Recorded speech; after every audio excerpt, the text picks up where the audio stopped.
allegiance.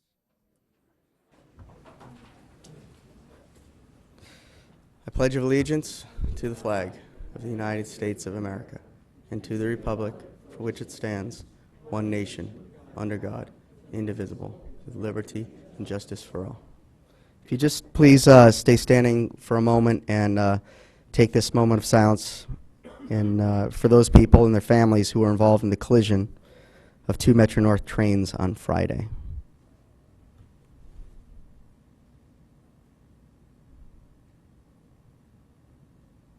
Thank you.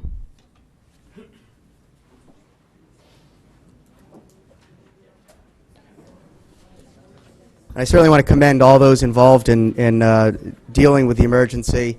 While I was not on that train, I'm not sure if anyone else was on the train, but certainly it is commendable the heroic efforts of the emergency teams that were on scene to deal with the whole issue and rescuing those who were in need and salvaging what needed to be salvaged. So certainly commend all those on scene and those who are currently dealing with it now.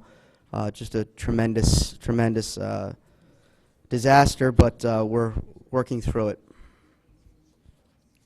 The next item is item number 2, to consider and act upon the minutes of the special meeting held on April 22nd, 2013, the regular meeting held on April 22nd, 2013, and the annual budget meeting held on May 6, 2013.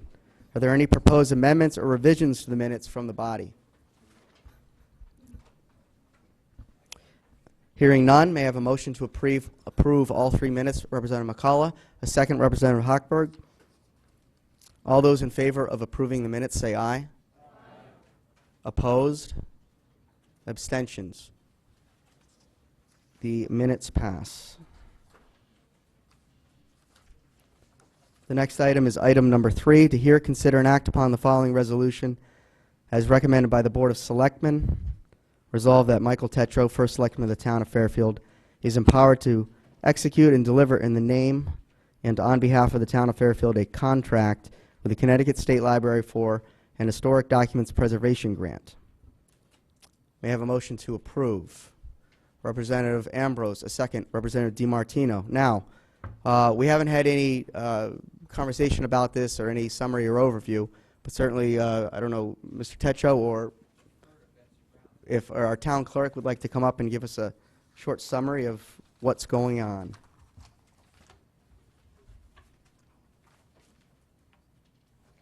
Thank you. Just a quick summary. This is our annual Historic Documents Preservation Grant. It comes from monies that we send to the state and we receive them back in the form of a grant. This year we're getting shelving for our upper vault where we're running out of space due to records retention schedules. The grant is for $6,500 and the shelving will cost $8,243. There's money in my next year's budget for this project, and it's just so the purpose of this grant is that, or this resolution rather, is so that the First Selectman can accept the grant and do all the paperwork. Any questions? Thank you.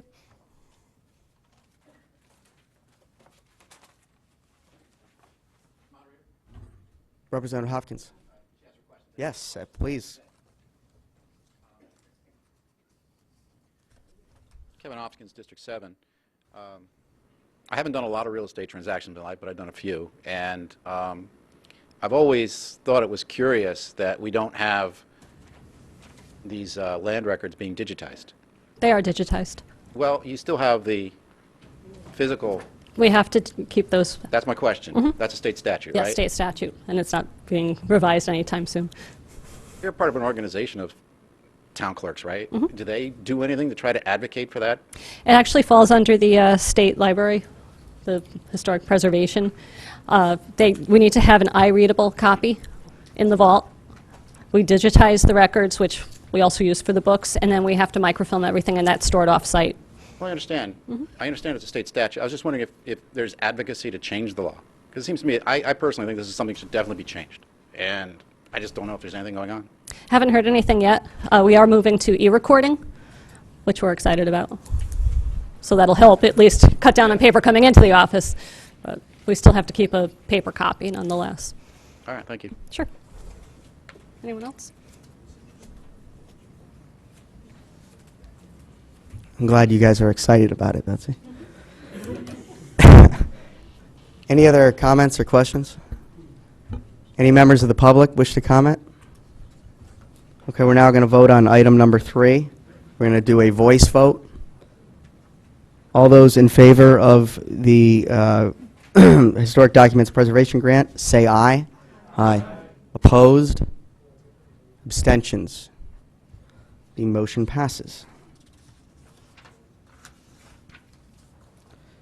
Item number 4, to hear, consider, and act upon the following resolution as recommended by the Board of Finance.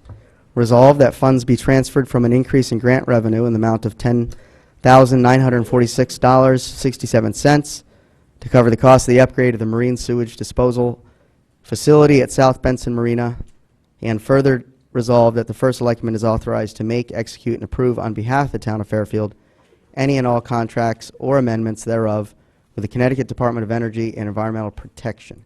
May I have a motion to approve this item? Representative Mezoff, second. Representative Way.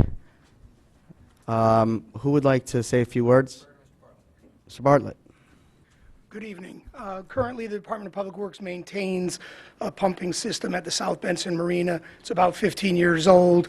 This funding would allow us to update it with a $3,600 cost share out of our budget and approximately $11,000 from the state. The whole net project's about $14,600. Are there any questions? No questions. Rosa Matola, did you have a question, or you just raise your hand to signal you're here? Okay. Any members of the public?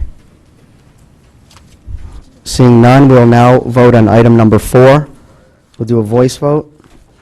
All those in favor say aye. Aye. Opposed? Abstentions? The motion passes unanimously. Wow, we're really setting a nice pace tonight. What if we could actually have that same pace later? There's a motion to adjourn, huh? I assume you're joking, Hal. Moving on now.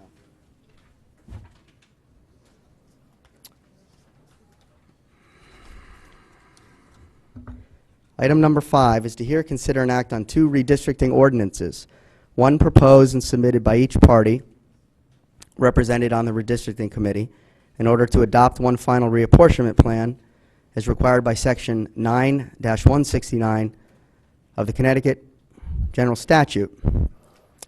Before we go any further, I will say a few words. After researching this issue extensively and discussing the scenarios with numerous people at the municipal and state level, I've clearly determined that the town and this body have a statutory obligation to get the redistricting ordinance completed by June 1st. And due to the inaction of the redistricting committee in agreeing on an ordinance, I decided to allow for 2 redistricting ordinances to be considered by the full RTM, one proposed and submitted by each party represented on the redistricting committee, in order to adopt one final reapportionment plan as required by Section 9-169 of the Connecticut General Statute. As you know, I also asked if they are to be submitted by the body at the May 20th meeting. Both plans must be submitted with maps to the town clerk by 3 p.m. on Wednesday, May 15, for posting on the town website. We received only one plan, one from the Republican members of the redistricting committee, and so that is the plan before us now. Information on that plan was sent to the town clerk for putting on the website. I'm going to finish talking, Hal. While I realize that this course of action has been opposed by the town attorney based on wording in the town charter that can be interpreted in a couple of ways, the differing opinions on this course of action are hinging on 2 words, proposed by. Unlike a number of sections in the charter that call specifically for votes or approval, the language in this section on redistricting is vague and can have more than one interpretation. While I understand the town attorney has one interpretation, that the language implies it must be voted on by the committee, I've received interpretations from other attorneys along with my own that proposed means something else. And bear bear this through. This is very short. To get technical, the Merriam-Webster Dictionary defines propose as to offer for consideration, and the American Heritage Dictionary defines it as to put forward for consideration, discussion, or adoption, to suggest or to recommend.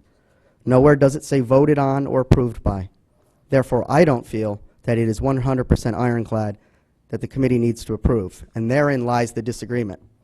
Both sides have simply proposed their respective plans, and so there is equal support for each of the two plans that had been discussed at the committee level. The other problem, as you all know, is that there is no tiebreaker mechanism in place, unlike that which exists at the state level and in most other organizations or government bodies anywhere. I feel I am left with no choice as moderator of this body. And with my interpretation of the charter language, I decided on this plan of action. However, and I'll be very clear, it is not for political purposes, hence my decision to allow for two plans to come before us. Is it a decision in the interest of avoiding a state statute violation and town charter violation, which we presently violate in regards to the 10% rule now? And with no action, we could open up the town to challenges from any citizen in regards to the legitimacy of our body in future elections. That's all I wanted to say right now to set this stage. I do ask everyone to be civil. Certainly there are two sides on this. If we cannot let tempers flare and fingers point and accusations ensue and be personal, let's just discuss this. So that's all I ask you to do. And I will try to keep order. I will keep order as much as I can. So I don't want to hear any personal attacks. I don't feel I've done any yet and don't plan to. But I wanted to be very clear, at least to state why this is happening. So with that being said, may I have a motion to approve? Representative DiMartino, and a second. Representative Fellner. Go ahead. Hal Schwartz, District 7. I believe that the motion on the floor is in violation of the town charter. Therefore, I would like read into the record the town attorney's opinion to that. Therefore, without this, with this motion on the floor, the Secretary of State's office has, as well as the town attorney, have said that it must come from the committee. One side does not, two plans do not come from the committee. Therefore, I would like the town attorney's opinion read, please, and into the record, so that we can have that before us. Through you, Mr. Moderator, to the town attorney. Mr. Lesser. Do you want to read it, or I assume you do? I mean, I can read it if you want. It's up to you if you. No, go ahead. Although it's Everyone's sick of my voice. You go ahead. first of all, I'm sick. I'm assuming that you all have a copy of my opinion. No. Okay, no, I emailed it to the chair, to the moderator. I assumed he would, last week. Okay, I have some copies, just a couple. All right, why don't, let me just read it, and then I'll read it. I thought that it had been, I just have a couple. I thought I sent it to the body, and all. I mean, with all the stuff sent out, I thought I did. Yeah, I would, That's fine. We'll pass around copies. I just have a couple, but I'll keep one to read. All right, I'll read it. I didn't know what was part of the packet, what wasn't, but.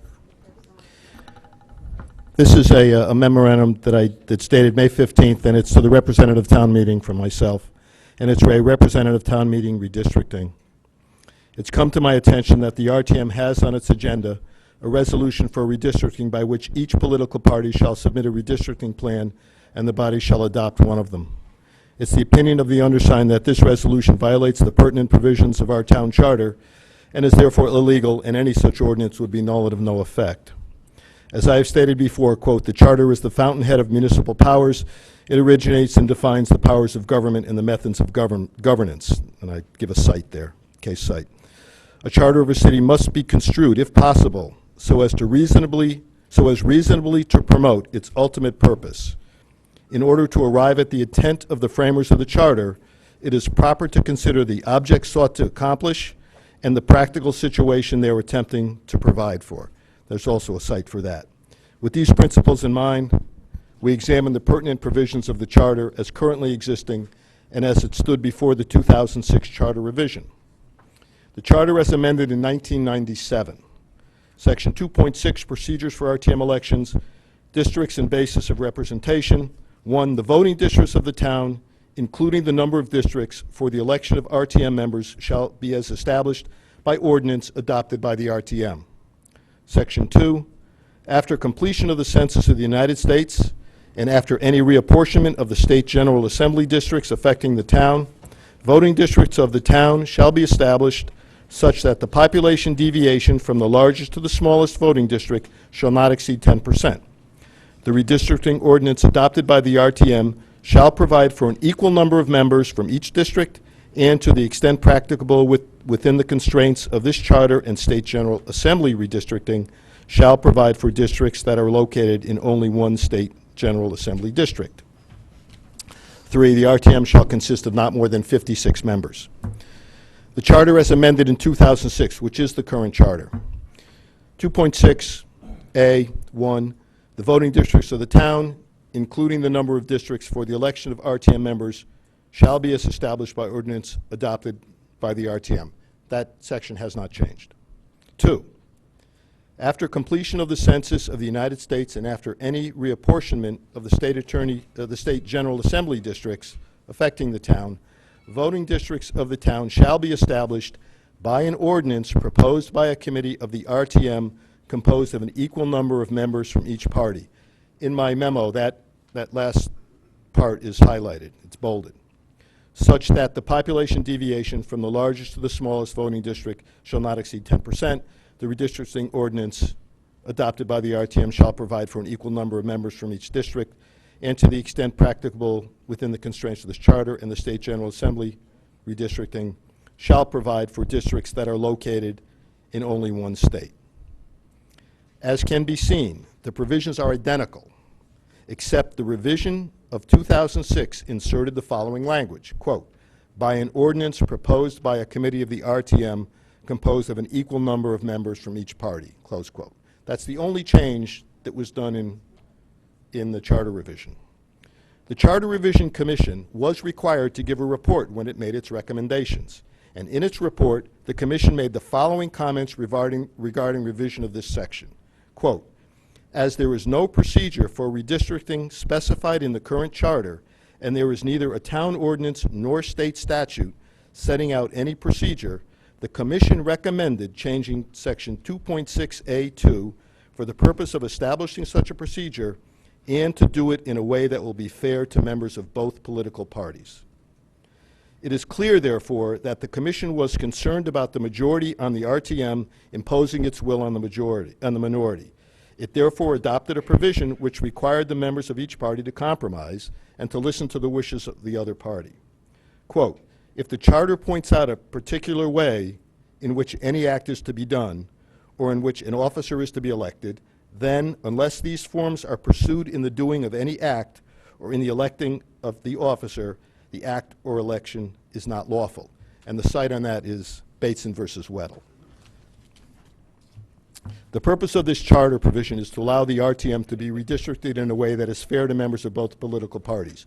Or, put another way, it prevents the majority from imposing its will on the minority in an unfair way. It forces the two parties to compromise and to listen to the other side. It is therefore my opinion that the only ordinance which may be voted on by the RTM is one which is submitted by the RTM Redistricting Committee.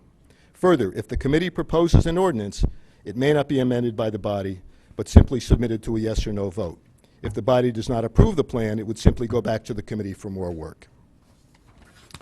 I'm happy to answer any questions about my memo, but just so you'll know, I contacted Ted Bromley, who's a staff attorney with the Secretary of State's office, the Election Division. We had played telephone tag for a few days. I got him this morning. I asked him a few questions, and then he said submit them to me in writing, and he'll answer them. So I'd like to read those to you now. This hasn't been submitted. I got it today. I'll just read you the questions. 1, will the state intervene in any manner regarding redistricting, even if we do not redistrict? Answer, no. The Office of the Secretary of State will not intervene in any manner regarding local redistricting process. 2, if the RTM passes an ordinance which I state, I meaning me, to be in violation of the charter, what might the consequences be if the ordinance is A, implemented and the redistricting takes place, or B, not implemented and the districts remain as they are? The answer is the consequences of passing an ordinance with the municipal attorney states to be in violation of the local charter may be A, if implementation takes place, such implementation may be considered to be flawed and in violation of the local charter by a court of law, and any future action taken by the new RTM constituted pursuant to the new district lines could be held in question. Or two, or B, if no implementation is completed, any person could file an action in a court of law to challenge the population balance of the current district lines as being in violation of the one-man, one-vote standard. 3, would it be proper for the registrars of voters to implement an ordinance which I have stated to be in violation of the charter? The answer is, our office has consistently advised that the registrar of voters should follow the advice they receive from their municipal attorney, as that attorney and not our office would be charged with representing such officials in any court action that may arise out of their action or inaction. So that's what I received back today. It's advisory. I don't think it has the force of any kind of law, but that was in response to questions that we had had. So if there are any questions about my opinion or... Can I finish before we go to questions? You have the floor. He made Okay. his point of order, or point of information. Thank you. Or answered it, so it's up to you. Okay, so what I would ask is that, based on the interpretation, based on this being invalid, based on the charter, I would ask the moderator to remove this item from the call and move it back to the committee. The committee has a couple of options that they've been looking at over the last couple of weeks, and I think it should go back to the committee. We are in violation of the charter, and therefore the body should not even be moving on this. I would like your ruling, please.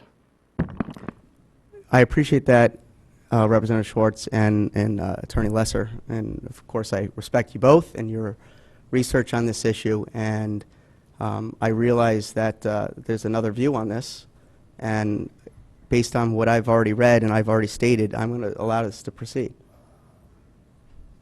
I believe there has to be action taken, and if that action begins with a discussion among the body, so be it. Representative Brogan. I'd like a motion to appeal the ruling of the chair. Okay. Do you want to state your reasoning? Do we need a second first, I believe? To appeal the chair. I have a second to appeal. Representative Marks.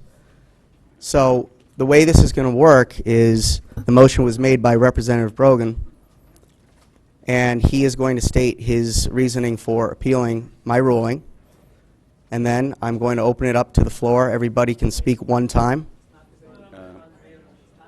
Appealing the chair, It might be. well, according to Robert's rules, it is.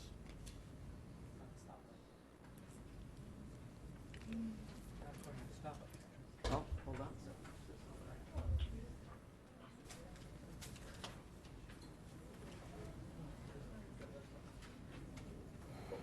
The book may be different from the stoplights. How?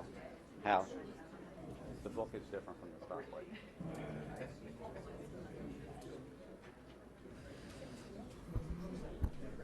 Appeal. It says debatable. One part. Okay, so I'm just going to read from a rules of order in brief here. The group as a whole, not the chair, is the final authority in judging whether the rules have been violated. If you disagree with a ruling by the chair, you may appeal it to the whole group, to the group as a whole. Without waiting to be recognized, you can stand and say appeal the decision of the chair, which you've done. An appeal requires a second. An appeal may generally be debated by the members, but unlike debate on the motions, each member may speak only once. The chair may speak in debate twice, the first time in preference over other members, and the second time to close debate. So, I mean, that's Robert's Rules of Order. So, yes. If a member gets up to speak, can they ask a question of somebody in the body when they're speaking? Or is it just a statement? Can you, during your time to speak, can you ask a question? For clarification. Well, you have the floor, yes. And by the way, this says here, appeal on the traffic lights is debatable. It says right here, it's a green light. It's not amendable.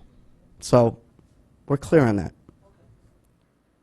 So I will start off and state again that I believe this should, I took this from, not took it, but I interpreted the charter in one way, in a way that I felt this would be the fairest way to have this body, which is the ultimate decider, decision maker on this item, to make this decision. I believe that no tiebreaker here has really proven to be a difficult obstacle to cross. And unless charter revision is done in the near or distant future, this will always be in place. So I feel to not violate state statute of June 1st and our own town charter with, I think, 21 or 23 voting districts already in place, we need to take action. And so that's why I've left it up to this body to make that decision. So, with that being said, Representative Brogan, if you want to be the first to speak, you can, and anyone else, like I said, you can speak once. I'll keep it to, 2 minutes, and that's it. Okay. Chris Brogan, District 6. I realize that a lot of people in good faith can come to different conclusions about this provision of the charter and maybe other provisions. But I believe under the charter, the town attorney is the one who's charged with interpreting the documents and giving us opinion. If we don't follow the town attorney in this, whatever happens after this, whichever way it goes, it's going to be in question. We're not going to know what it means, and which means, I don't know what it means, but maybe it leads to litigation, it leads to doubt, it leads to excess cost. So I think going ahead with this sort of cloud over it really doesn't solve the issue, no matter what is done later on this evening if we go forward. And I think it's a mistake. I think, second, we have to think in the long term of the body. If we do start not following the opinions of the town attorney, what this means in other circumstances. Because in a way, we're now deciding that that's just one attorney's view, and as long as we find some other attorney out there who can give a different view, that we can go either way. And that doesn't cut in favor of either party, and it can go both ways. And I think it really could lead to just a certain amount of uncertainty when we really need certainty in how we interpret these documents. So that's why I'm appealing this and urging the body that we uphold the town attorney and that rule that this motion really shouldn't go forward. Thank you. Thanks. Any other members wish to speak on the appeal? Oh, I'm sorry, Representative Hopkins. I'm going to take away my obnoxious beep, and I think we all know why. I'm going to try to keep it silent and just use my voice, my inside voice, to stop you, okay? So, anyways, go ahead. Mr. Moderator, a question to you based upon your comments. You were talking about how you feel that there's no tiebreaker, there has to be some way of breaking the tie in the committee, and that's why you brought it to the floor. Is that the main justification you have as to why this is an appropriate procedure, to bring this to the floor? I think it's my main reasoning so that we don't violate state statute. And I did not say, let's have the Republicans propose, their 8-5 and the Democrats 10. To me, I don't care what plan you proposed. I just want 2 plans on the floor so we can move this forward. So this body, which has been debating this for, 15 months and 20 meetings, takes some sort of action. Because otherwise, we may be the only town in the entire state to not do anything because parties can't agree. All right. I said maybe. Okay. Well, I think part of what you're saying is that we have to have some kind of a tiebreaker. And I think part of what you said was that the potential for litigation against the town if we don't do something by the June 1st deadline. But, I think the town attorney read the opinion from the Secretary of State's office where if we do something and it is in violation of our town charter, we are, in fact, inviting litigation anyway. Seems to me like we have litigation pending either way. So I don't see how going forward the way that you're discussing is really an answer. I also just want to comment on the language as it reads from the charter. Shall be established by an ordinance proposed by a committee of the RTM. We know that's the redistricting committee. Proposed by the committee. Nothing has been proposed by the committee. This is a command. This is our charter telling us what we have to do. And if we don't do it this way, it's completely invalid. Regardless of what the potential consequences are, if we don't do it the way our town charter requires, then we're just asking for more and more trouble. I don't see how you can come to any conclusion other than it has to be voted on by the committee. That makes it proposed by the committee. I heard once before in a previous debate that we can do this now because one of the proposals that's on the table was proposed to the committee. Proposed to the committee is not the same as proposed by the committee. And when the wording here says it must be proposed by the committee, then that's what we have to do. So something that was just proposed to the committee is not validly before this body right now. I don't think you have to be a lawyer to understand that. It's really just plain English, and we really don't need legal opinions to understand it. We should all be able to understand it. It's really simple, and that's the way we have to follow this. Thank you. Thank you. Yeah.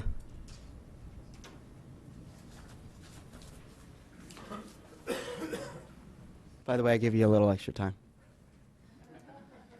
You know, unfortunately, any way I look on this issue, based on what I've seen happen over the last months, I see litigation. And it's not good. I mean, I truly believe that our charter is very clear on the method that this has to be done. That being said, the statute does say that redistricting shall be done by June 1st. There's no question about that. But that doesn't mean that you do redistricting that's in violation of your own charter. I mean, that's kind of ridiculous.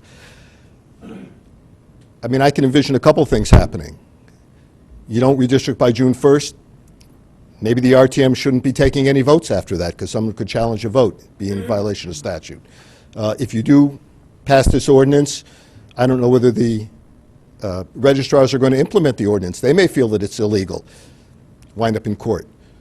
In my view, the best way to do this is to go back to forget this motion tonight, go back to the committee, put your heads together, maybe bring in someone that can make people see reason and go ahead and do it. Because I think that you're asking for trouble if you don't. I mean, that's my opinion.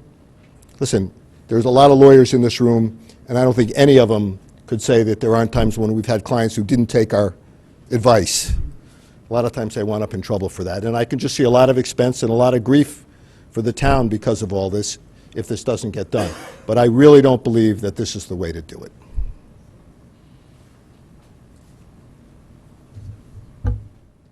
Representative Marmion?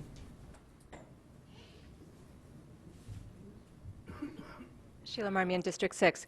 I think our attorney just came up with an idea that I think bears consideration, and that is that I believe that this should go back to the redistricting committee, but I know that there's been a lot of discussion, a lot of work that's gone into coming forth with plans, and we don't have resolutions. So I think what we can consider, and I believe that it was actually a consideration, is that an arbitrator be brought in, a third person, somebody without a political affiliation, without a stake in the plan, that can come in and moderate this discussion and really look at the plans and come up with something not just that's good for the Democrats or good for the Republicans, but that's good for the people in this town, that's unbiased. And I think that's so important because, Jeff, I appreciate where you're coming from. I know that we're under a deadline here and you want to make this happen, but you brought up the word fair. You said, I want this to be fair. And this is not fair to look at this plan brought forth by the Republicans, who are the majority in this body. It's not going to be fair, not just to the Democrats, but to the people in this town. So please, let's consider not voting on this motion, or voting on, tabling this motion, and asking the redistricting committee to bring in a moderator or an arbitrator to make a decision that's fair, or to help enable or facilitate that decision. Thank you. Thank you. Any other, Representative Bateson? Thank you, Mr. Moderator. Ed Bates in District 3. Fair is a tough concept. I can stand here and say fair would mean I have a Republican first selectman sitting at the table and a Democratic first selectman. It's hard to put labels on these things. I appreciate what the moderator has done in this situation. There's an opportunity to get two plans on the floor and discuss them. I've come to the conclusion, my personal conclusion, that the redistricting committee, the way it's structured, just isn't working. We have to move the business of this body along. And in all fairness, a good way to do it, to get two plans onto the floor for discussion. I encourage this process to go forward tonight. I'm saddened that, the opposition didn't put forward a plan. I really think that this is a way for us to move the business of the body forward, which is one of my main concerns here. And, considering the arbiter or a third person to come in, disinterested party, there's no provision to do that. And I don't want to make up rules to go along to just try and get something accomplished. But we're not here, folks. This is an interpretation of what's in the charter that I just happen to agree with. This is a proposal. It's been proposed. I think it's rightfully before this body. Thank you.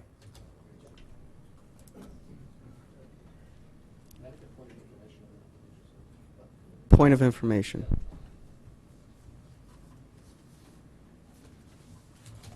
Just in answer to what Representative Bateson was saying, I think the only requirement is that this proposal come from the committee. So you have a committee, you have a quorum, and you have it voted on. The method that they use, that the committee itself uses to come to a conclusion and reach a vote, I don't think that the charter really addresses that. So if they want to bring in a third party to try to mediate or to arbitrate, I don't think there's anything wrong with that. They can use any method they want to reach a conclusion as long as the conclusion is properly voted on by the committee.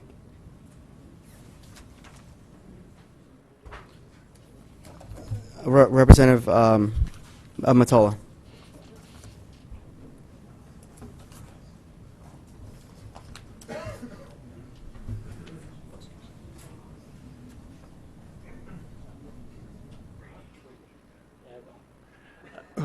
John Matola, District 2. I just think we're going down a real slippery slope if we decide as a body to not follow the legal opinion of the town attorney. I mean, I've lived here for almost my entire 52 years in Fairfield, and I've seen town attorneys, people like Tom Walsh, Noel Newman, Don Calmore, Roy Irving, Democrats, Republican town attorneys. And I can't recall a time since I've lived here that a political body has refused to follow the legal advice of the town attorney. It is the absolute wrong direction to go. It sets a terrible precedent, and you can't do it. Now, to say that the redistricting committee isn't working, well, let me say something, people, that some of you may not understand. It's hard not to get a plan when you don't meet. And we had a meeting in September, and guess what?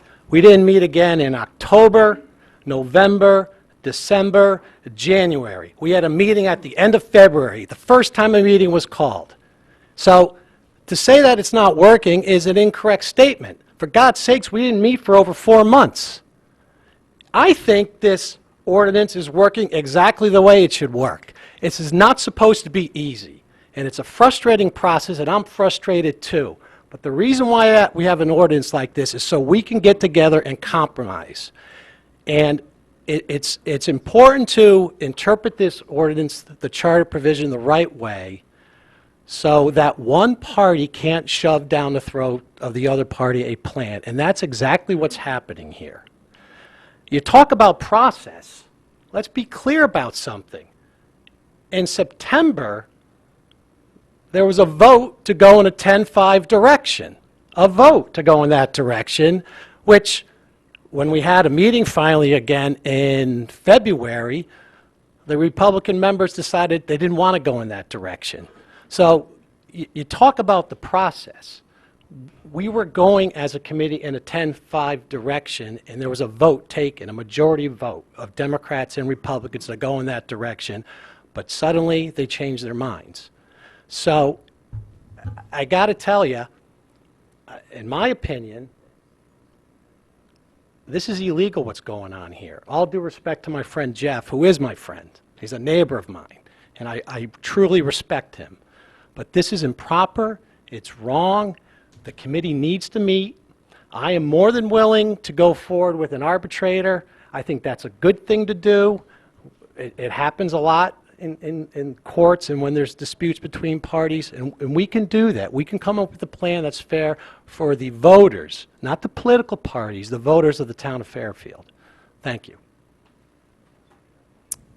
Representative Stamler. As a point of information, would it be appropriate, in keeping with Robert's rules, to propose an amendment to the motion on the floor during this discussion? Well, right now, the motion on the floor is the appeal. That's non-amendable. It's debatable, but not amendable. So anything outside that needs to wait until this is solved. Thank you. And then we'll take up. Representative Gottlieb, did you have something earlier you wanted to say? No, but I'll say it now. Well, I'm calling hands. Who wants to speak? I saw your hand up earlier. Would you like to say something? Okay.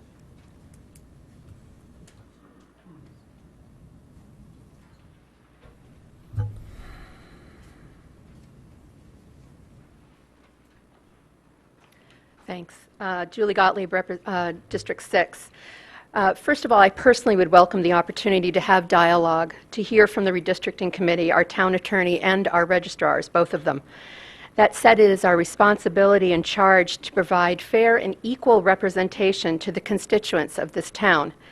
Bringing this matter to the floor for RTM vote, I believe, violates the stated goal of fair and equal representation and will result that one party be given a distinct advantage. That is simply not good government. No party, whether Democrat or Republican, should be given that advantage. In fact, that is why the redistricting language in the charter was changed in 2006 to ensure that any redistricting be done, quote, in a way that will be fair to members of both political parties. Excuse me. I do believe to move forward with a vote on the proposal is against the town charter. It is unfortunate that a tie-breaking mechanism was not available for the committee. Ignoring the counsel of our town attorney sets a dangerous precedent. We have an opportunity to continue. There has been discussion towards a resolution. There has been a proposal to consider working with an unbiased third-party arbitrator, which I think is a terrific idea. Bringing this motion to a vote is in violation of our charter and could be interpreted as illegal and threaten the future decisions of this body, which would be a terrible thing. I certainly don't want us to be in violation of state law, and I absolutely want to see a solution to the task before us, but violating our charter is equally wrong, and I ask you not to compound this error. Thank you. Representative Braun, did you have something?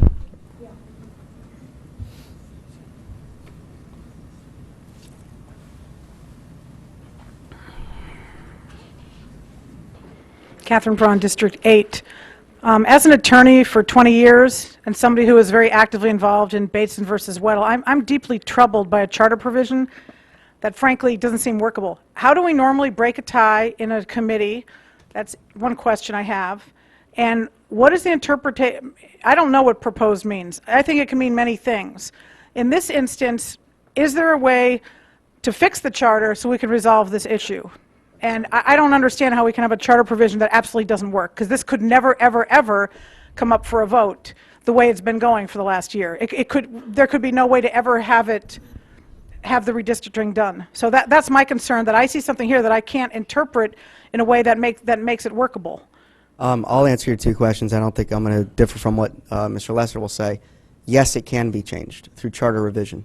Not before we do this.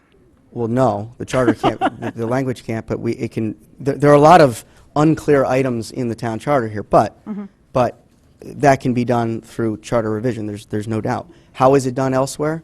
There's usually an odd number of people on a body.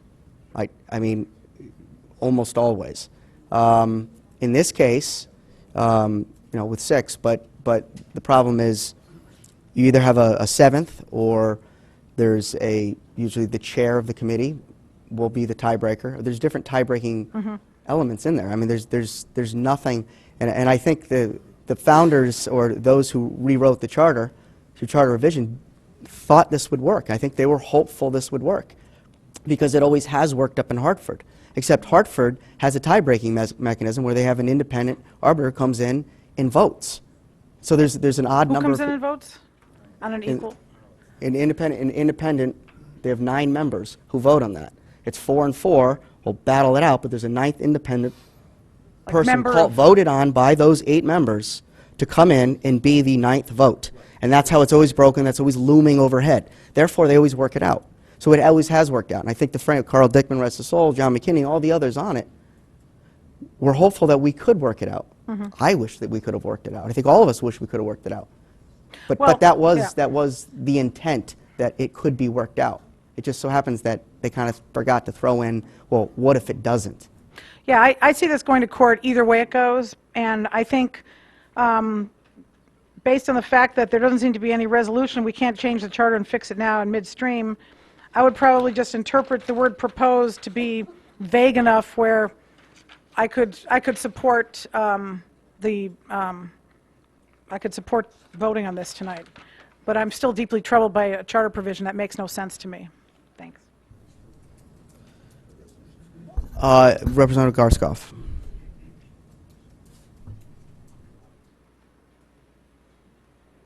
Josh Garskoff, District 5. I think Mr. Moderator and Representative Marmion have proposed indirectly the same solution, which is to put an arbitrator on the case. That is, I'm not saying you didn't exactly propose it, but you mentioned it, and I think that's a solid solution that they use in Hartford, it sounds like, and would be a solid solution, as Representative Marmion said here. The idea that because it's hard and because no solution has been reached, even after not meeting for months at a time, means we should throw away the charter and the town attorney's opinion doesn't quite follow to me. I think we should maybe think about an arbitrator or a moderator, or maybe there's other solutions out there too, but those make a lot more sense to me. Thank you. Representative McCarthy.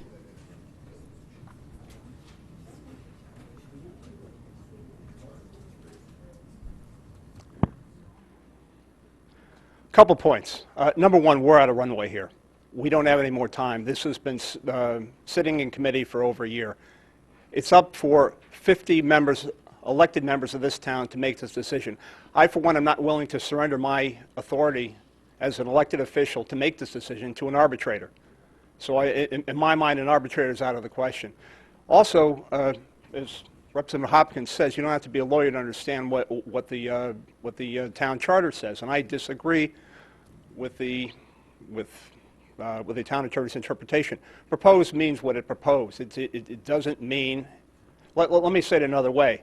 If we're important enough that that the committee vote and agree on one and only one solution, it would have said so in the charter. It's not in there. What's there is subject to interpretation. It's broad enough, and if this were a covenant or a contract and were to go before a judge, the judge would have said, if this was important enough that it had been voted on the committee, you would have said so in the charter. It does not. I disagree that we are in violation of the charter, and again, it's up for this body, all 50 members, to make the decision, not 6 members by default. We're out of runway. We've got to make a decision now. Representative Lee.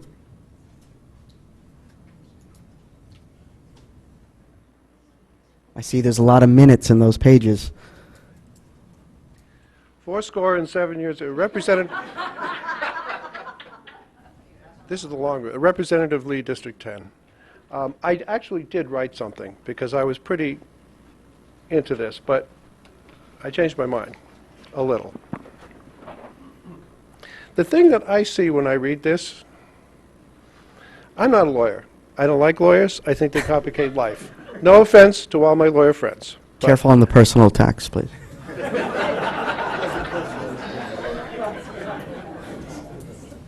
I'm old enough to remember when a contract was when one guy shook another guy's hand. It was real simple. You looked the guy in the eye and you decided whether he was trustworthy or whether he was not. If you didn't keep your word, word got around and nobody wanted to deal with you anymore. That's not the way the world is now.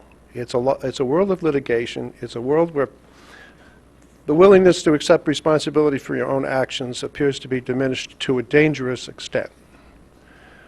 That's just a comment. So I'm not going to argue proposed. What I look at here is this paragraph. The Charter Revision Commission was required to give a report when it made its recommendations, and in its report, the Commission made the following comments regarding the revision to this section. As there is no procedure for redistricting specified in the current charter, and there is neither a town ordinance nor state statute setting out any procedure, the Commission recommended changing blah, blah, blah for the purpose of establishing such a procedure, and to do it in a way that will be fair to members of both political parties. Let me read that one more time. And to do it in a way that will be fair to members of both political parties. If we were sitting in a room tonight with 28 Democrats and 22 Republicans, there'd be 5 guys lined up right here saying the exact same thing that we're saying. And if you have the ability to be honest with yourself, you would have to agree with that statement. They put that line in this charter for the very reason that they stated, to avoid this. We don't have to propose a plan for redistricting as a party, as an individual, because we know what the result of that plan will be.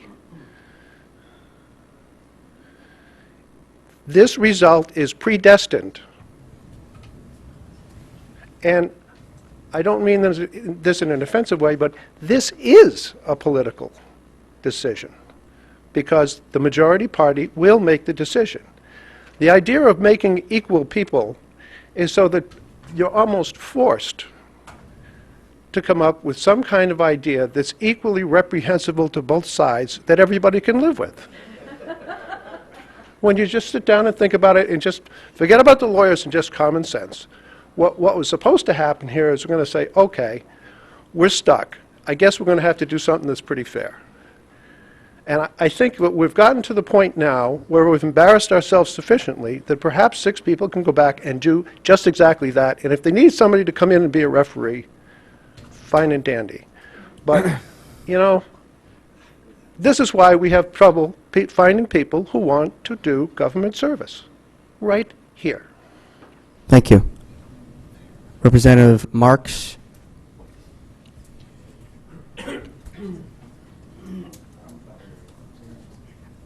Can't call, yeah. Thank you, Mr. Moderator. Alan Marks, District 8. There are a lot of reasons why people are in favor, opposed. We're not talking about that right now. We are simply talking about the appeal of whether or not this should go forward. And I am just going to talk about 2 things, why I am in support of this appeal of the moderator's decision.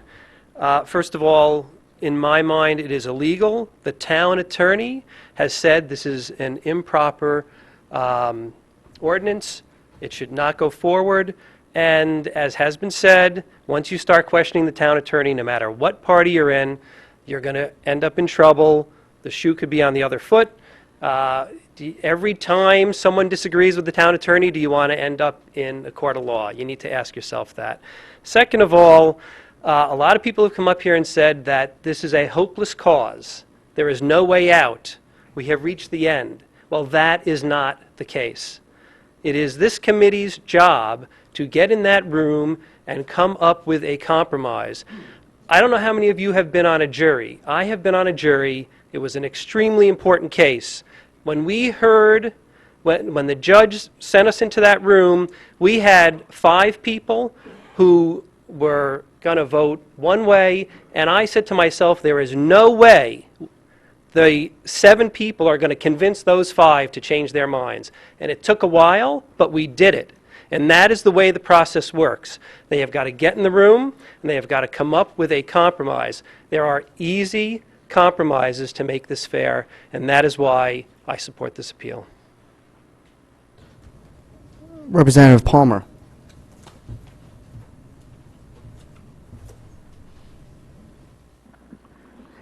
Joe Palmer, District 4. A year ago, we actually did come up with a very reasonable compromise. We proposed 8 districts with 5 members in each district. The Democrats were holding steady at 10 districts with 5 members in each. So actually one of the Democrat members of the committee proposed, how about we split the difference and go 9-5. We went so far as to both parties creating maps that we were going to propose in the committee and then blend together. It was a wonderful compromise. It would have ended this process 1 year ago. So we've compromised. We've been offering plenty of, this was our compromise. It was very easy for the Democrats to agree to that, and but it was declined. So there hasn't been any real compromise coming from from our perspective, the opposing party. So I'm just speaking to the whole theme of compromise here. We've been completely ready to split the difference and not go into a 9-5 plan. And here we are 20 meetings later, and nothing's happened. So just wanted to state that for the record. Thank you. Representative Patton.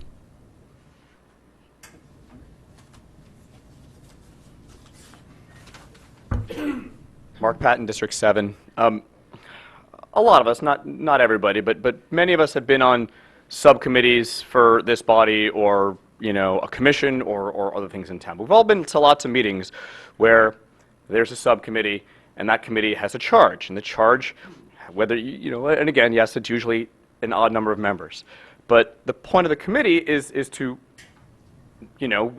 argue back and forth, take all the facts into consideration, and to come up with a solution to your charge.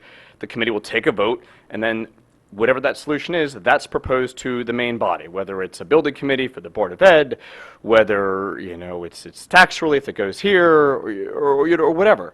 So what I don't understand is, even from a procedural standpoint, how if a committee takes a vote, which this one actually did back in September, and the next meeting wasn't called for 5 months, and at that meeting, minutes were approved for the 5 months before meeting, yet they didn't actually do what they voted on. Where in any town committee, subcommittee, regular committee, when does that happen? That just means they just ignored their own ruling. They ignored the rules. This is government. If you make a decision, good or bad, compromise or not, that's it.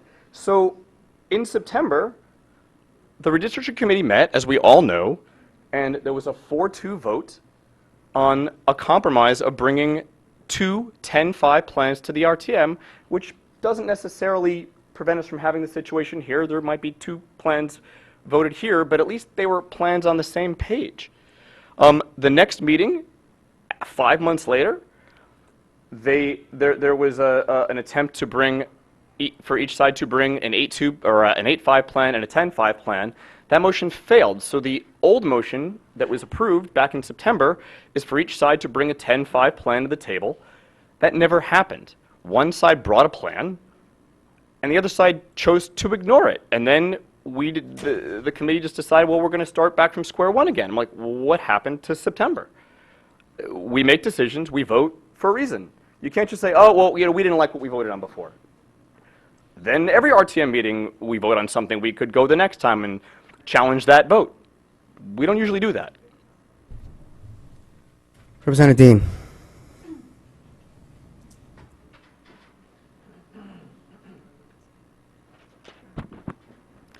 Through you, Mr. Moderator, to the town registrar. Right, both. I allowed for a question. Use your, what has now become 3.5 minutes. Yes. Have you seen the plan that's in place, and are you approving of the same? That would go to both registrar, that question. Okay. Mr. Sartori and Mr. Wagner. So clearly, this will be your time on the floor, so we'll allow them to address it. Bit of a clarification. What plan are we talking Yeah, about? can you 10 clarify or the question? Or the 8? The plan that's put before us Okay. now, that we're here tonight for. Okay. That plan. I'm assuming it's the 8 then. It is an 8-5, yes. Okay. I saw those district lines. Yeah, I saw it. So what's the deal? The question is, you've seen it, and do you approve of them? As a registrar, it is not my job to approve of a 8-district plan or a 10-district plan. I implement what you guys give me. So if you gave it to me last year, I would say fine and dandy, we'll implement it. If you give it to me tonight, if there's no further legal appeals or whatever, we'll probably do it eventually. But you guys got to approve something. I don't get to call and say, this is the district I want to do. I think we started with this committee off at the wrong foot from the beginning when a lot of you, a majority of you people on the committee started asking us for drawings. I mean, we could doodle all day, but that's not going to get the job done. Yes. Go ahead. Thank you very much, Mr. Moderator, and I mean that for your graciousness in running this meeting. Is this on the appeal? This does not seem to be on the appeal. It seems we're getting into a discussion, but is this about the appeal itself at this point?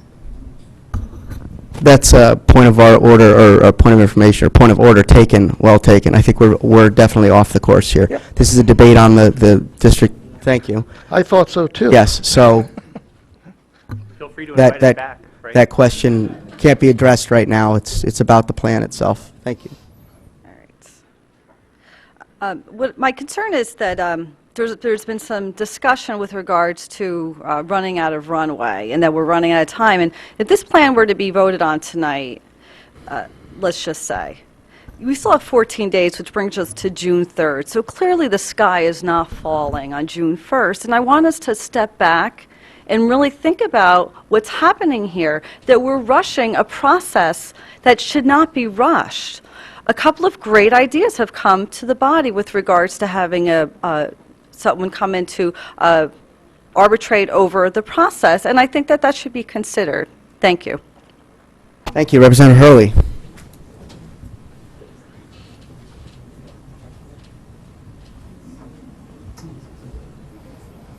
Michael Hurley, District 1. I just want to go back and talk about the appeal that's on the floor.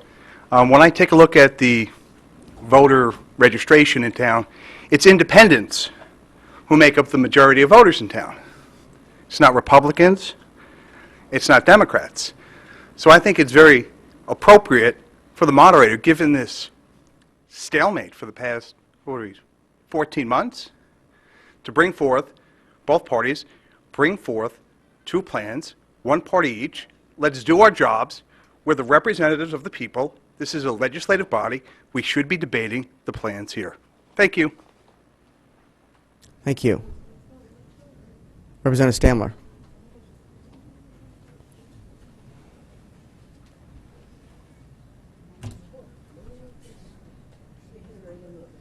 Ann Stamler, District 5. First, I just want to acknowledge how difficult, and I might say excruciating, this situation must be for the moderator, and to say that I appreciate how hard it is to bring forth anything like what he has brought forth. I'm sure that it cost him many difficult days. It would have cost me many sleepless nights, I can assure you. So I do want to say that. I think we have to appreciate how difficult this situation is. I want to follow up on what Representative Dean said. I recall about a month ago asking the Democratic Registrar of Voters about how many towns in Connecticut have had to redistrict and how many have redistricted. And I'm addressing the appeal because part of the motivation for this appeal given was to accelerate the process to meet a deadline. So with that in mind, may I, through you, Mr. Moderator, ask the either Registrar of Voters or both if they can tell us where other towns facing this sort of situation, that is, that have RTMs or the equivalent and need to redistrict, how many have at this point redistricted? Sure. Either one or both are welcome to come up and address this, because I'm sure it's a factual question. I responded to this inquiry about a month ago. At that time, there were Matt Wagner, Registrar. There are 25 towns in Connecticut that have to do a redistricting. At that time, 9 had not. A couple indicated to me that they had no intention of. I haven't followed up with the number since that time. I'd be happy to recall those 9 towns and get an answer for you if that's something that this body would like. So oh, I'm sorry. Thank you, Mr. O'Toole.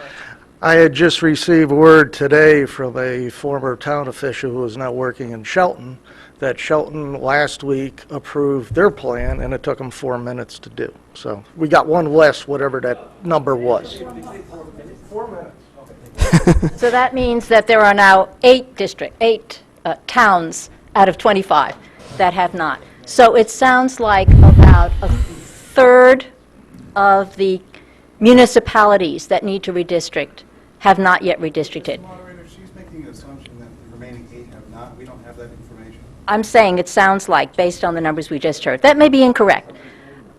My only point was that if we're looking at the motivation, the impetus behind this decision, I think there is some question. And I will just say that should this appeal fail and should the motion go forward, I anticipate recommending an amendment which might allow for discussion without violating the town charter. Thank you. Any other members? Representative Hopkins, you did speak once. It's everyone gets one time. Not my rules, Robert's rules. So anyone else? Okay. I am just going to finish by saying, yes, it has been a hard process. Representative Stanler, thank you for mentioning that. Yes. Would you like me to read it? No, that's fine.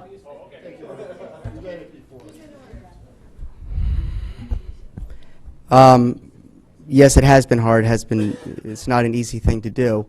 And after listening to everyone's comments, I mean, to me, there is question about, I don't know if my personal motives or the motives of the plan or whatever else, but I'm trying to look at this from all angles, and to me, it's a interpretation issue. And I think so much of what is said here is interpretive. The by and the to, we can debate that all night. I mean, I'd look at it as still a plan proposed by the committee. In fact, the whole point of doing 2 was there were 2 plans proposed by the committee. Not to the committee. They were also to the committee, by the committee.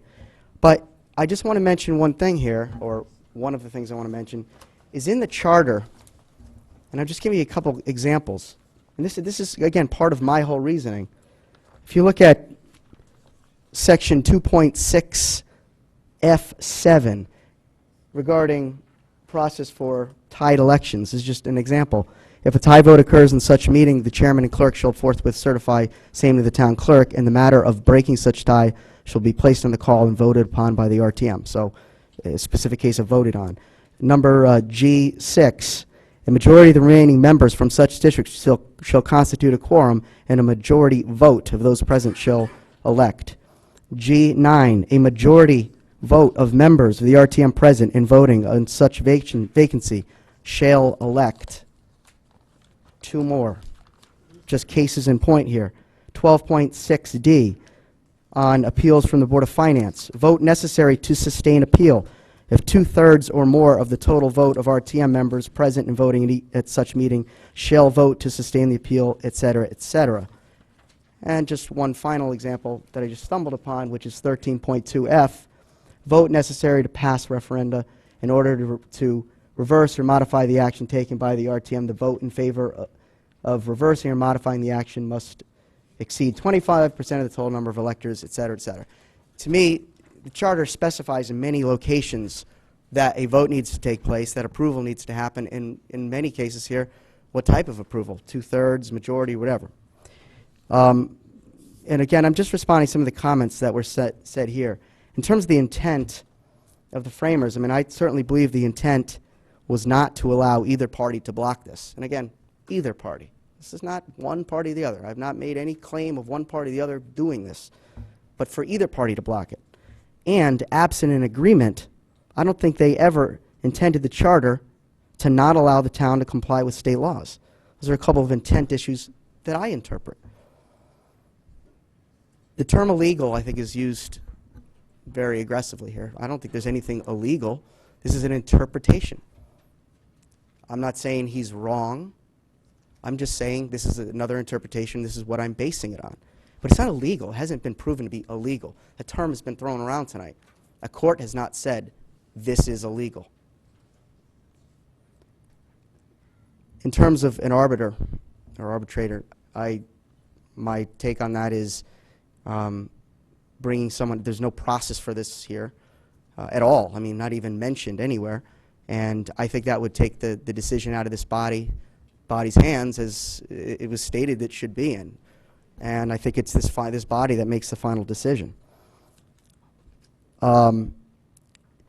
I said, let's say 2 plans. You each submit whatever plans you want. I don't care what they are. Submit a plan. Sell us on your plan. Have each side sell on the plan. It's not, I mean, you may think it's a foregone conclusion. Maybe it is, maybe it isn't. But at least sell the plan, present the plan. Tell the other members why it's such a great plan. I've seen some points made by each party, some stronger than others, but this is the place to sell the plan. Talk about it, debate it, present it, sell everyone on why it's such a great plan, your either plan. And I think that's what, at least this one plan, the one side that submitted it is trying to do. And I was hoping that maybe a second plan would come up so we could at least, let's debate it, let's talk about it, let's say why it's good or bad. And then I'll just leave with one final point. I took actions. Everyone says, oh, this is hopeless, this is hopeless. Well, how much more time do we need? It's what, 15 months, 20 meetings? How many more are we going to go through? So to me, the framers of this were hopeful. I'm probably less so. I'm much less so because I just don't see any action. And I don't know what's going to solve this because it seems to be forever stalled. There's always going to be a stalemate. And there's no tiebreaker mechanism in place unless we do charter revision. So I don't think this is ever going to be solved. We go on for years. It does seem like it's turning into a political issue. That's why I want to say, let's stop the politics and let's discuss it here. Let's vote on it. Yes, there's a majority in 2022. I understand that. But other than that, this will never happen, it seems. So those are my reasons, and I know that's contentious. I don't know what to say. I feel that action has to be taken for state statute reasons, and also currently, I mean, correct me if I'm wrong, but right now, our districts are in violation as we speak. There's 21 voting locations. One district outweighs another in terms of population by 14%. That exceeds the 10% in the charter. So if we do nothing, we're already in the violation of the charter in 2 counts. If we do something, there's this interpretive issue of whether or not he's doing the right thing. So to me, the more proper way to go is to not risk violating both. So that's my final word, and we're going to take this to a vote. So what happens is now, the question is, basically, this is what you're voting on. Shall the decision of the chair be sustained? Those in favor of sustaining the chair will say aye. So, in other words, You say yes, and we'll do a roll call. You're going to keep my vote, my decision in place. If you say no, that is to vote to appeal it. It is a majority vote. So I'm going to turn this over to the town clerk. So saying, again, so wait a minute. Okay, wait. You're right. Hold on. I'm sorry. Hold on. A vote to sustain. Those in favor of sustaining the chair's decision. So the question on the table is, if you support what I decided, that's a yes. This is how the appeal process works. You're not voting on, I'm voting on the appeal. This is part of the process. You're appealing. The process of appealing comes down to this terminology. So the appeal process involves me making a decision, someone appealing it, goes to debate, and then we go to vote on sustaining the chair's decision. It's not actually sustaining the appeal. So, based on the question on the table, it is, and this is right out of Robert's rules, so anyone can look. Yes? Technically, you're voting to sustain the chair's decision. It sounds logic. It does sound logical to vote on the appeal, but I'm just going by Robert's rules of order, or to vote on this terminology. Yes? I mean, either way, however I state it, it's a yes or no vote, so I'm just clarifying. Yes. All right. I'm going to clarify one more time. If you say yes, that means you agree with my original decision to keep this on the floor, to keep the item on the floor. That's a yes vote. A no vote is to say I do not sustain the decision of the chair, meaning you don't agree with me, you want me to pull it off. Okay? Simple majority. Yes is to agree with me, no is to disagree with me. We do a roll call vote. David Becker? Yes. Michael Hurley? Yes. Jay Lipp? Yes. Gaylord Meyer? Yes. Eric Sundman? Yes. Pete Ambrose? Yes. Amy Jennings? John Matola? No. Jeff Steele? Yes. Keith Varian? Yes. Ed Bateson? Yes. Tom Conley? Hank Ferentz? Yes. Dave McKenzie? Yes. Mary McCullough? Heather Dean? Joe DiMartino? Yes. Art Hug? Yes. Amy Mezoff? Yes. Joe Palmer? Yes. Matt Ambrose? No. Josh Garskoff? No. Chris McAleese? No. Ruth Smay? Ann Stamler? Chris Brogan? No. Lenora Campbell? Julie Gottlieb? Sheila Marmion? Jay Walk? Jen Hochberg? Kevin Hopkins? Eric Newman? Mark Patton? No. Hal Schwartz? No. Kathy Braun? Yes. Dana Carey? Alan Marks? No. Tom McCarthy? Yes. Bill D'Amica? Yes. Joe Fellner? Yes. Ellen Jacob? Carol Pontrelli? Chuck Abercrombie? No. Lee Hannum? No. Ken Lee? No. Bruce Ryan? Yes. Carol Way? Mary McCullough?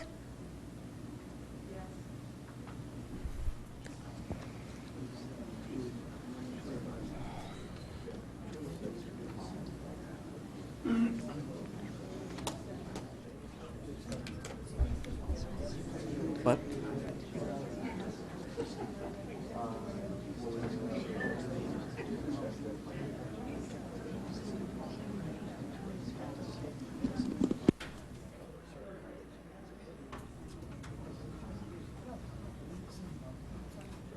The vote was 27-21 to sustain the moderator's decision. So the item is now on the floor. The plan as proposed is on the floor. Ms. McCarthy-Vahey. I don't care.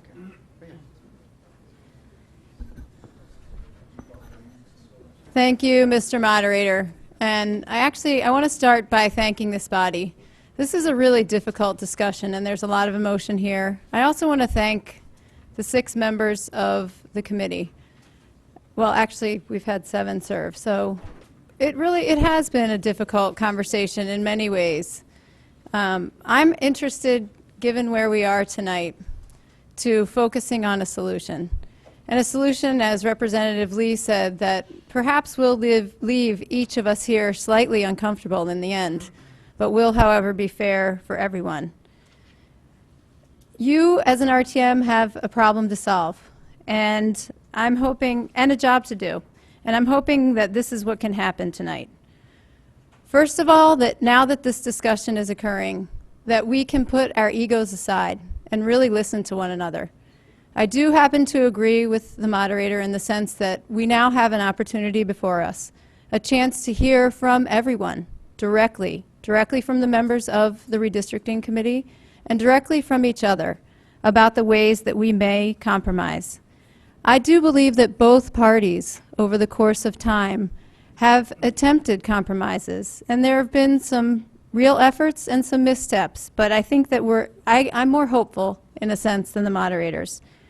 I hope tonight that we can clearly communicate why we seek the plan that is proposed, and that members of the body can have a real conversation with one another.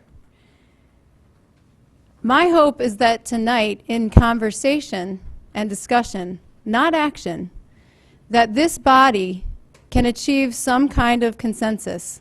I believe in each one of you. I've worked with so many of you. I know what you're capable of. And I believe that through discussion tonight, that there is the possibility for a consensus to be achieved and for that to go back to the committee for proper proposal, having heard what everyone here has to say, having listened to one another, and that the committee can then go back and make that happen. The deadline is looming. However, I recognize that the possibility of special legislation, which we use for our school reimbursement process, is something that we haven't explored. I don't know the answer to that. I'm simply throwing that out there as a brainstorm. But I just raised that as a point of thought. I do believe that the solution needs to come from the committee.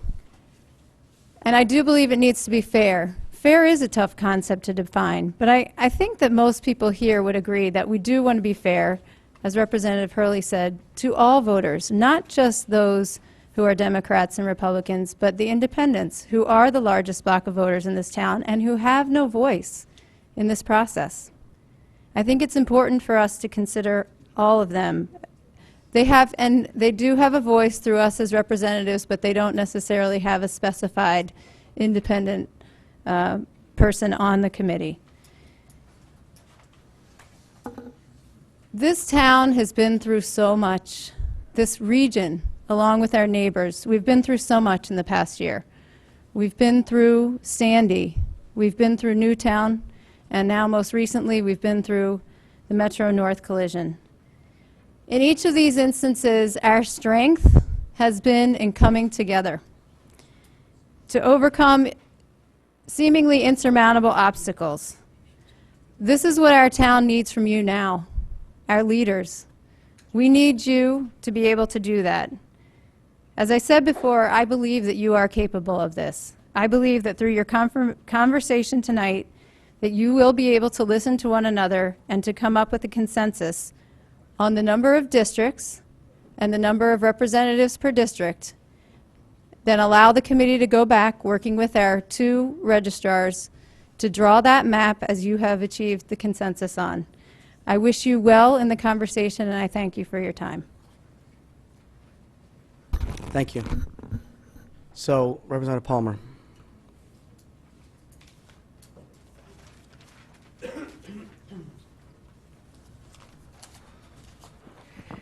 Joe Palmer, District 4. Our caucus has been consistent since this process began 20 meetings 15 months ago, that we have a sensible idea rooted solely in improving the importance and the effectiveness of the RTM as a legislative body of this town. We believe our plan will lead to more competitive campaigns, which will in turn foster a more committed and engaged body with increased visibility in the community, and it will raise a new standard of excellence. We believe our plan will make it easier for members to build relationships and understanding between each other and other bodies and with town officials. This plan will help improve communication and information flow while increasing the knowledge and engagement of members. It will also make it easier to coordinate the body in all facets, including arranging meetings, disseminating information, and getting feedback from members, all of which are problems right now. This will lead to better discussions on the floor, clearer debates, and a greater chance of governmental reform. Our plan will also have ancillary benefits in making it cheaper and more manageable for registrars to plan and hold elections and oversee polling locations. So in sum, our plan streamlines this body, and it fits within the complicated lines created by the state redistricting while centralizing polling locations, and it still ensures that every citizen in Fairfield continues to have the 5 individuals representing them on the RTM that they're accustomed to. So I urge all of you to support this. Any other members? Representative Hopkins. Kevin Hopkins, District 7. I can't support this plan. The idea of reducing our number of districts from 10 to 8 is just not necessary. It's a reform that's been put out there without a problem that needs to be addressed. This is my 2nd term on the RTM. We have no problem doing what we have to do. We get it done. Every month I see you folks coming to this meeting, even at the beginning of the last term, I remember beginning of my first term and the beginning of last term when I saw new people coming here, reading the materials, asking relevant questions of the town officials, coming and making informed votes. We get the job done here. There's no need for a reduction in the number of people to be on this RTM. Reducing the number of districts is only going to make representation so much harder to do, so much harder to represent a whole district. We're going to go from a relatively small number of people we have to represent to a very, very large number, and we're not going to be able to do it fairly. It was said before that my caucus hasn't made an effort to compromise. We have made an effort to compromise. We were told at the earliest time, actually not the earliest time, but after about 3 or 4 meetings into our sessions last year, that the Republicans wanted to reduce the number down to 8 districts. Their reasons were that we needed a smaller RTM and that we needed to streamline the process. Well, the process just doesn't need to be streamlined. We have made offers to compromise along those lines. Even though I don't think it's necessary, we've made offers to compromise. Just recently, at the last redistricting meeting that we had about a week ago, we put it out there. We said, look, our caucus will support 10 districts with 4 members each. That reduces the total number, okay? That does what the Republicans said they wanted. But that was rejected. I'm presuming it's rejected, but frankly, I never heard back from them. So I'm presuming because we're here tonight that means it was rejected.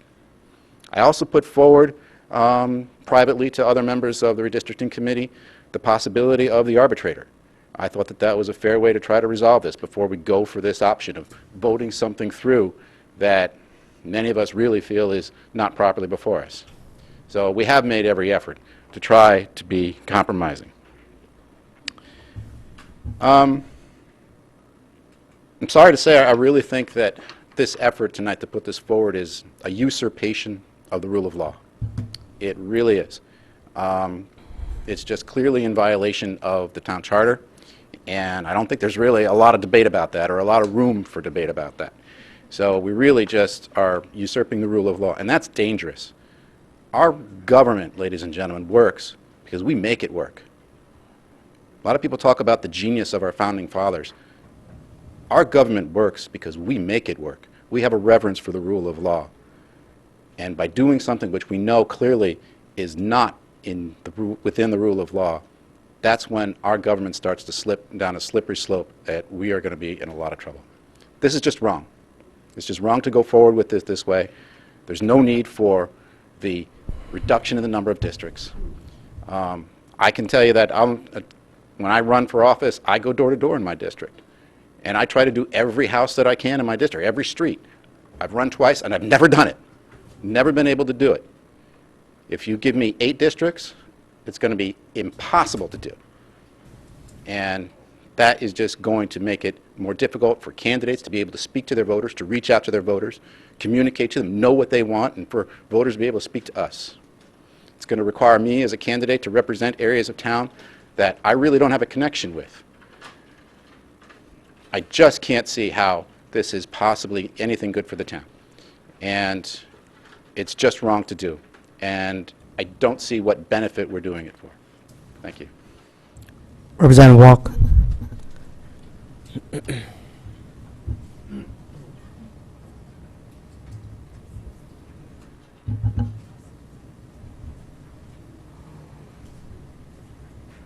Jay Walk, District 6. To you, Mr. Moderator, this is by no means any disrespect to you.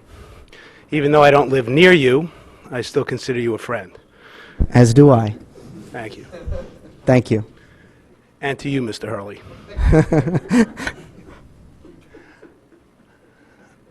I recall myself a while back asking the question, why we want to change from the current 10-5. I'm still not hearing anybody from all my colleagues from the other side of the aisle, who I do happen to respect each and every one of you, an answer of why we want to change. I recall myself saying, asking again, you guys have held the majority of the last 2 elections. We may have held it the election before that. You may have held it the election before that. It seems like it's fair, Mr. Moderator. You said you want to make this fair.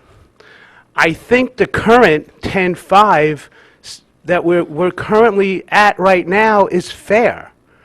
So if somebody from the other side of the aisle can tell me why you guys want to change the current 10-5 to 10-4 or to 8-4 or 8-5 or whatever you want to do, just give me an answer. I haven't heard an answer yet. Thank you. With all due respect to Mr. Representative Walk, and I consider you a friend as well, if someone is welcome to answer that, I do think that particular question has been answered tonight and previous in terms of, I think, the more efficient body and other things. I'm just repeating. We can walk through the notes, town clerk, but I think it has been addressed. If you'd like to have it addressed again, that's your option. I definitely hear what you're saying, and maybe it has been answered, but it hasn't been answered to the way I'm looking for an answer, if that makes any sense. That the fact is, if it's not broke, why fix it? And that's where I stand. Thank you. Representative Garskoff.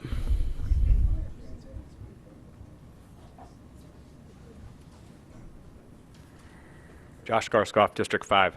So there's been a lot of talk about 8-5, 10-5, 9-5, 10-4. I mean, there's a lot of different numbers out there. The bottom line, though, is we're looking at a plan tonight that happens to be 8-5. It also happens to have 5 Republican-dominated districts and 3 Democrat-dominated districts in terms of the voter population in those districts. So what we're dealing with here is not just whether it's 8-5 or 10-5 or 9-5. We're dealing with a proposal put forward by one caucus which has a majority on the floor, which bypassed the proper procedure, whether whoever's fault that was that it didn't work in committee. We are now bypassing the procedure that was supposed to happen, and we are now on the floor with one majority party who we just had a party line vote, folks. This is a party line situation, and we're looking at a plan that is basically gerrymandering the town for the Republican Party for years to come, being put through by the majority party on a night when we've taken away the even split on the subcommittee. So that's the bottom line. Representative Bateson. Ed Bateson, District 3. I looked at the numbers for the 8-district plan. The separation between the Democrats and Republicans in certain districts is minimal. And when you look at that, I mean, when I first saw those numbers, you know, it causes your eyebrow to go up. Don't forget, folks, unaffiliateds rule this town. I mean, you have to take them into consideration. You put them into the equation, I think this plan is more than fair. I'm going to go to a different member. Fine, you can follow up. I'll let you follow up. That's fine. Or is it Bateson? You can follow up. I respect that, Representative Bateson, but there's been many recounts on RTM votes because I forget what the count is, but there's been single-digit wins and losses. In fact, I was involved with a recount that came down to single digits in my district. So the idea that, in fact, I think the tightest one here is 94 votes. I mean, we have all the time on the RTM votes that are 94 spread. And I agree, there are independents and unaffiliates, that's absolutely true, but we can only deal with the numbers we know, which is the R's and the D's. And what we have here is 5 that are some stronger, you know, they're not all completely dominated, but they're all 5 that are R's and 3 that are D's. Thank you. Representative McCarthy.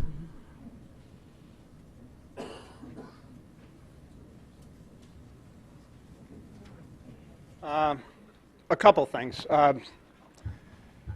8 districts fit in 3 state districts, and one of those state districts is disproportionately Democrat. I hate using us and them. I really hate it. I really hate that. I wish we'd get out of our vocabulary for this evening. But so to some extent, the 8-district plan is driven by the state plan, and the numbers fall where they are. But to Ed's point, if you look at the numbers, I don't think the numbers support the position that the 8-district plan is significantly biased to one party or the other. Now, just circle back to Jay because Jay had a question why. It was funny because I remember Peter and I having this discussion about a year ago. We thought, well, you know, 50-member body, you know, what's wrong with it? Isn't broke, don't fix it. And just as you said, but we got to talking about it, and as time went, you know, there's with 50 members, a lot of times you have to coax some people to run, and that shouldn't be. What's going to happen by reducing the size of the body? We'll have 40 members who are more visible. That's going to make us better. We're more accountable. We have to be more engaged. There's more work to go around, but that will collectively make us a better body. And I think the town will be better served by a 40-person body. So, Jay, if you like that answer, maybe you didn't. I see you smiling back there. So, all right. Well, we'll take it offline. So, and I don't think I have a third point. So, thanks. Thank you. Representative Stanmore.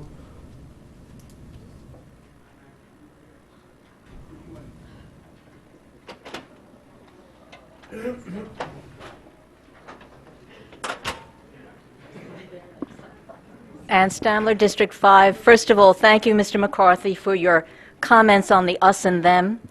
And I wish we could eliminate the opposition from our vocabulary. We may be on different sides of issues, but I don't think we are inherently opposed. I do find this an agonizing moment in my service on this body, because I believe people of sincere purpose who want to do what we believe is in the best interest of our neighbors and our constituents have not been able to agree on how to achieve that goal. Today, I read all the available minutes of the redistricting committee, starting in March 2012 through last month. I saw movement towards agreement on both sides, and then I saw movement away from agreement. I found reasons to agree with both sides of some arguments, most arguments, in fact. There were some proposals that seemed genuinely workable. Then, inch by inch, the process fell apart. Sometimes there's just a difficult chemistry among people. Unfortunately, because we're a democracy, that happens a lot in government. The hope is that because we all have a common goal and are intelligent, civilized people, we can overcome that. I don't know if there's a way for this committee to resolve the problem and come up with a plan. I've always believed in hearing from everyone involved in an issue, so I hope this meeting will produce ideas from our members that may lead the way. Even if we have to request from the state permission to extend the June 1st deadline, I believe it would be worth another try. What I truly hope will not happen is that we end up deciding our redistricting in court. If we do, I will say now, I still believe each member of the redistricting committee has acted in good faith as they saw it, and I hope I'm right about that. In the belief that with the will to do so, the committee can resolve this issue and arrive at a plan, I propose an amendment to the resolution so that the resolution read, "To hear and consider," eliminating the words "act on." I don't have it with me, but it's a simple deletion. To hear and consider, not to act on. That means we would achieve the purpose, the moderator's purpose, of having a discussion. Why some people oppose this plan, why some people support this plan, without raising the difficulty of possible violation of our charter. And then the committee can reconvene with the input of this body and try again. Would you like me to take the resolution and read it as I am proposing to amend it? You can, sure. Thank you. The resolution is to hear, consider, and act on. The resolution reads to hear, consider, and act on 2 redistricting ordinances. I would change that to hear and consider. Since we don't have 2 ordinances, we have 1. It can be to hear and consider a redistricting ordinance, and so forth. That is my amendment. Okay, I'm going to just ask the town attorney if he knows, because this is sort of going into a different world of Robert's rules that I haven't ventured.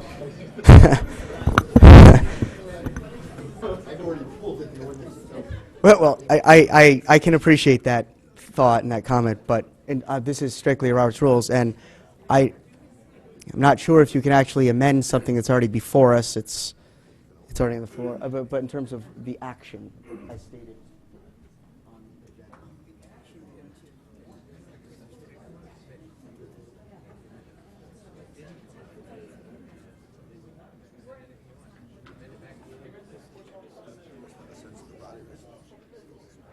Do we have a second on that, Representative McAleese? And that is on the floor, the amendment for the proposed language change. Representative Mottola. I can offer one note of discussion on this. Sure, while I'm no, proposing you're it. up first if you want to Okay. comment. My- Okay, just to reread, you're just taking out the "and" act, right? To hear, consider? Taking out the words, yes.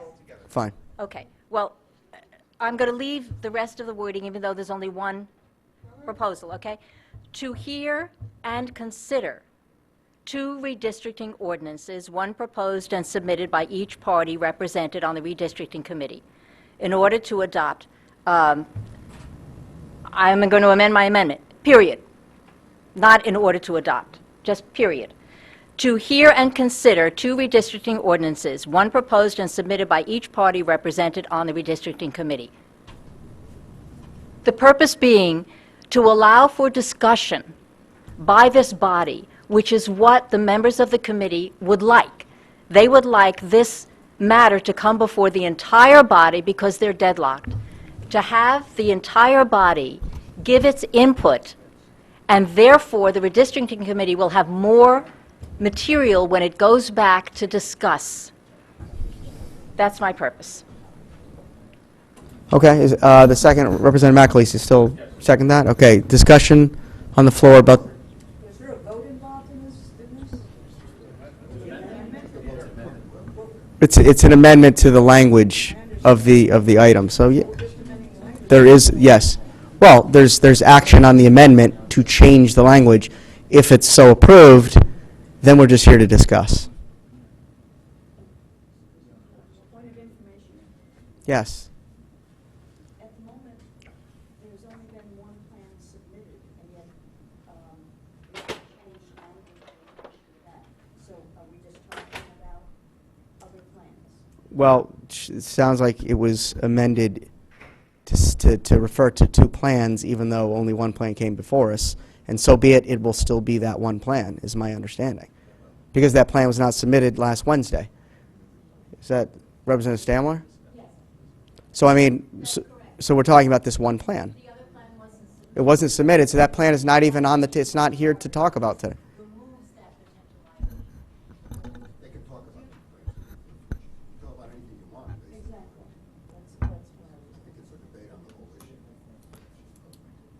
On two, well, it's to hear and consider two redistricting ordinances, one proposed and submitted by each party represented by the redistricting committee. That's at tonight's meeting. Okay. But because there are not two plans proposed, we can only discuss the one. I'm a liaison to Jeff, to Jerry. Yes. That's correct. This would only remove the act upon, therefore removing the issue of violating the town charter. It will allow us to discuss, go back, and then allow the committee to go back and continue its conversation. It simply removes the potential violation of the charter from the committee, from the RTM's discussion of this plan. Again, and allows us to discuss. But the way I would read that is that the other plan has not been submitted, so therefore that plan would not be discussed. Correct. It's simply this one By plan. default, it would be one plan, yes. Okay.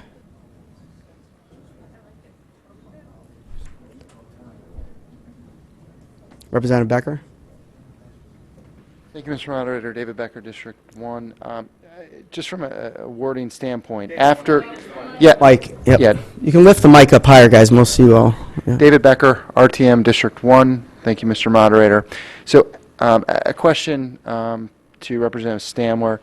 If you're putting a period at the end of redistricting committee, period. Then it goes period. You're asking then to completely remove the in order to adopt one final reapportionment plan as required by Section 9169 of the Connecticut General Statute. And then there's also an additional paragraph after that regarding the timing of when these were submitted. Are you asking to remove that as well? Yeah, are you asking to remove this and all of this? I just don't know what it would actually read when you're done. The second sentence to which Representative Becker refers, I believe, is the if they are to be considered by the body at the May 20th meeting. I don't know if it matters to retain that, but it certainly can be retained. That's not a problem. And then the in order to... Yes. The words, in order to adopt one final reapportionment plan as required by Section 9169 of the Connecticut General Statute, would be removed, since that is the contested issue. And Representative Becker, I think you want to keep the other language because it therefore sets the stage for the fact that one plan is before us and why. Yeah, I wanted to make sure I knew exactly what it would read at the end. So, Okay. Thank you. So we have a second discussion on this amendment.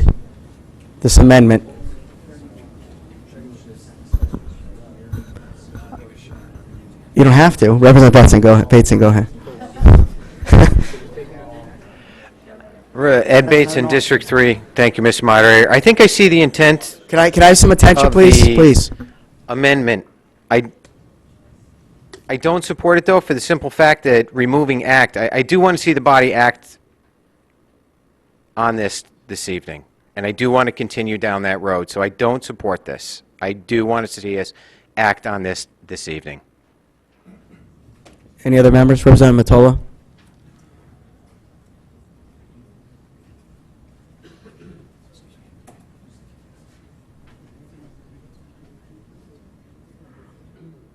John Mottola, District 2. I would support this because some of the feeling from the subcommittee has been we want to get this before the entire body, and quite frankly, this whole process has been, whether we like it or not, caucus-driven. It has been, let's face it. So I want to hear from some of my colleagues on the Republican side, who I have great respect for, whether or not they are wed to an 8-district plan, whether they would vote for a 10-district plan if it was fair to the voters in Fairfield, whether they would be amenable to a 9-district 5-member plan. We haven't heard about that, and if the intent, which I think the intent is to have a discussion about this, I think this is the way to do it, so I will support this. Representative Carey?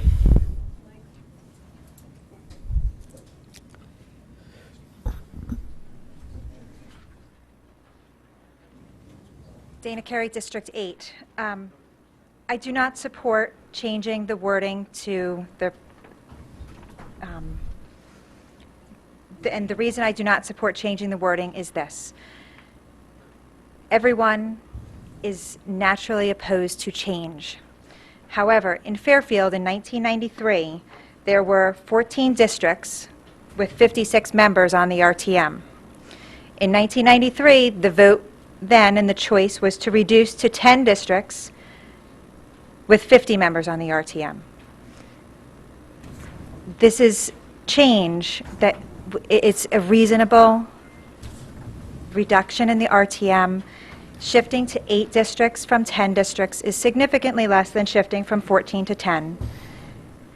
It still maintains our ability to represent our constituents. 8 districts with 40 members enables us to still have the ability to communicate with our constituents. It streamlines the RTM. It reduces the cost of 10 voting locations to 8 locations. This is a good thing. Embrace change. It's okay. It will be good. Any other members? Okay, any members of the public to address the amendment? Okay, we're going to vote on the amendment.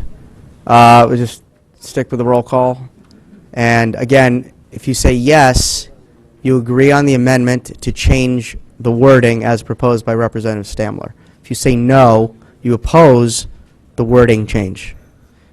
Betsy?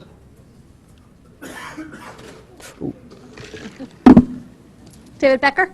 No. Michael Hurley? No. Jay Lip? No. Gaylord Meyer? No. Eric Sunman? No. Pete Ambrose? No. Amy Jennings? No. John Matola? Yes. Jeff Steele? No. Keith Varian? No. Ed Bateson? No. Tom Conley? No. Hank Ferentz? No. Dave McKenzie? No. Mary McCullough? No. Heather Dean? Yes. Joe DiMartino? No. Art Hug? No. Amy Mezoff? No. Joe Palmer? No. Matt Ambrose? Yes. Josh Garskoff? Yes. Chris McAleese? Yes. Ruth Smay? Yes. Ann Stamler? Yes. Chris Brogan? Yes. Lenora Campbell? Julie Gottlieb? Yes. Sheila Marmion? Jay Walk? Yes. Jenna Hochberg? Yes. Kevin Hopkins? Yes. Eric Newman? Yes. Mark Patton? Yes. Hal Schwartz? Yes. Kathy Braun? No. Dana Carey? No. Alan Marks? Yes. Tom McCarthy? No. Bill D'Amica? No. Joe Fellner? No. Ellen Jacob? No. Carol Pontrelli? No. Chuck Abercrombie? Yes. Lee Hannum? Ken Lee? Bruce Ryan? No. Carol Way? No.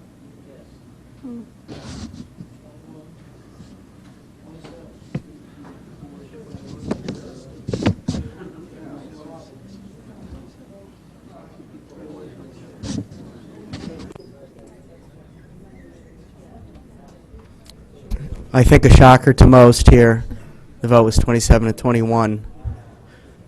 Joking. Representative McCarthy Vahey. I want to let somebody who hasn't spoken, Representative Dean.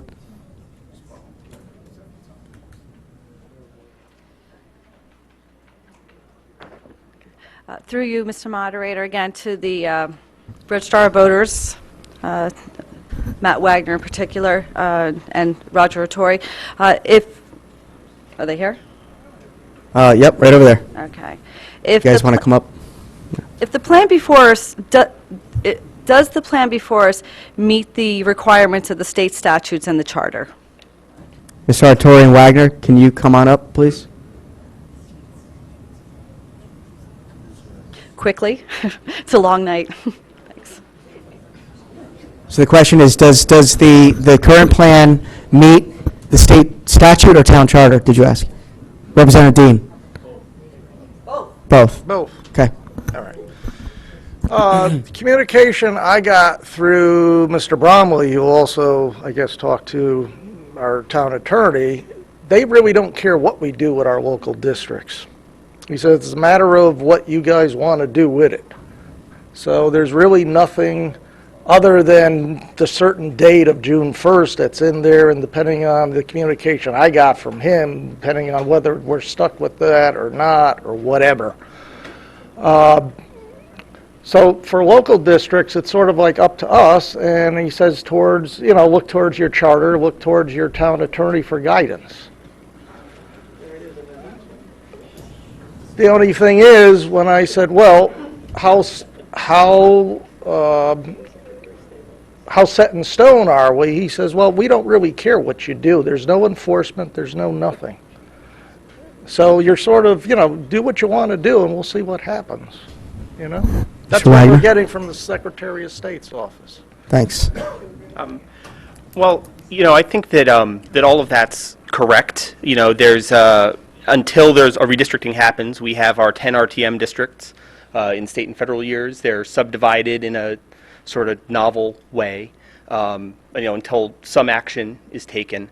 I had sent a written request to the Secretary of State's office asking us in the occasion of a conflict between the town attorney and the legislative body, what action are we to take?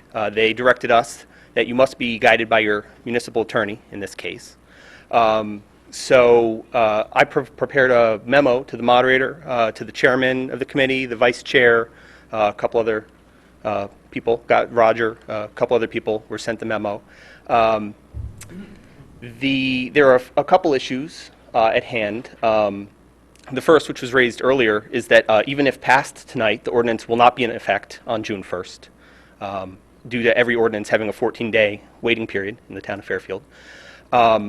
But the sort of more significant issues are whether or not we can implement this ordinance. There are a number of steps the registrars perform, the town clerk performs, between now and an election. So, the question of, are we willing to be in defiance of the written opinion of the Secretary of State and the town attorney as a protest matter? That's sort of an interesting question. I'm not a member of this body, so I can't direct questions to people. That's something I personally would be very uncomfortable with. Separately, and this is something that's not really gotten as much attention, it's sort of been the discussions at the committee meetings, that the plan itself, actually the text of it, has a number of issues. It draws just accidentally 12 voting districts, some of which have a population of 2 to 5 households in them. It also draws 11 parcels of land in Fairfield into no RTM district. So that's something of an issue. Not really sure how we would resolve that with the text of it. And just as a final matter, the section that requires passage by June 1st, 9-169F, also requires that the plan be based on census data, and this map deviates from that in some important ways. Again, I don't know, did people get this memo that I sent to the moderator and the committee people? People got that? Okay, cool. When did you send that? I sent that earlier this afternoon. What time? 2, 3, something like that. 4 o'clock. So I actually, okay. No, and like I said, I actually was having the state election director review it just for factual accuracy before I sent it out. So I wanted her to have a look at that. So the issue is that 9-169F, we're going to be in violation of it either way. We are going to, if we pass this, we divide some blocks in a way where we create half a block in a different voting district, that we have to accommodate that. I understand that this is actually sort of, I didn't really want to be called up here, to be honest with you. To say all of this, I prefer to do it in writing and be sort of formal about it.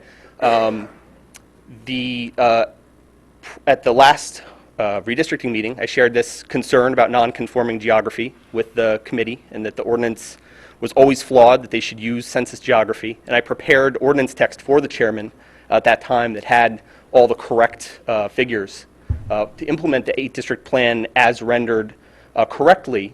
by the state Republican caucus in June of 2012. So, this is like bad news. I'm like the bearer of bad news, and I don't really like that. But I have also tried to, bring correct, accurate renderings of things to you as well that are compliant. Does that answer your question? It does. Thank you very much.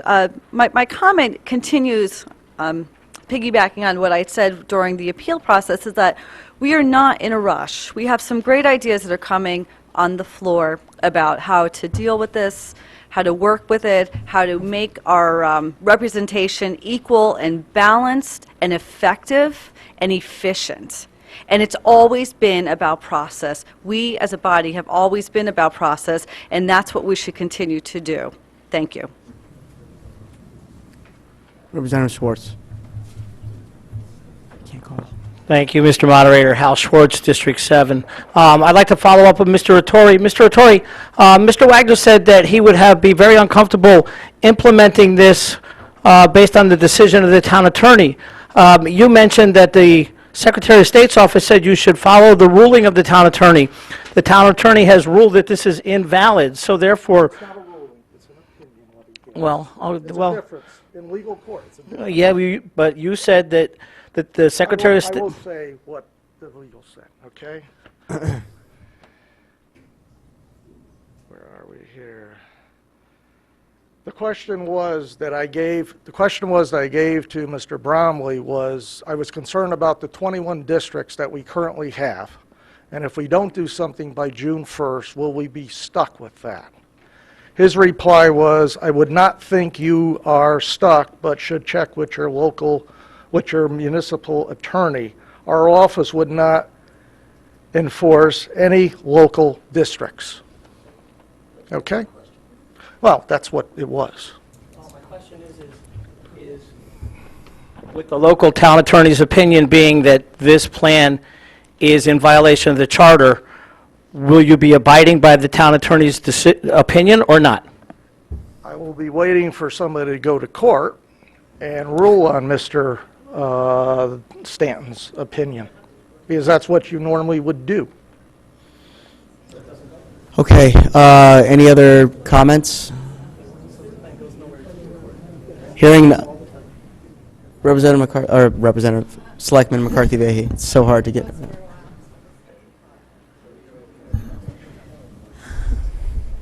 All right, I'm back to the whole listening thing. Okay, so here we are. Here we are. We now have this motion before us, and there is only one plan put out. I think it's clear that there are 21 people who have been voting a certain way who aren't comfortable with going forward with this process. And I think it's also, I'm hearing some commentary that people are wondering why a second plan wasn't put forth. And what I'm asking for, and what I asked for earlier, was that I don't think it's too late for a compromise to be reached. There have been a number of options put on the table. There have been 10-5, which is let's keep the status quo, right? Options. I'm not saying compromises, I'm saying options. There's been 8-5.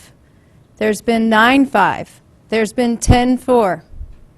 Okay, there are a number of different options here. So I'm asking for a conversation among members of the body is, where can we agree? The best thing would be that at least a majority of us, through conversation tonight, can say, okay, here's where we can agree. Where can we come to a solution that some people are willing to give on this side, some people are willing to give on this side, from the body? Because so far, that kind of conversation has only happened in the redistricting committee meetings.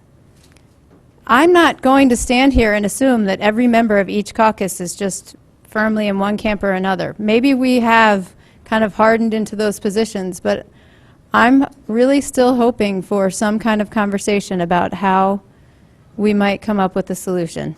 And call me Pollyanna, but I'm really, again, urging for there to be some kind of conversation on that level.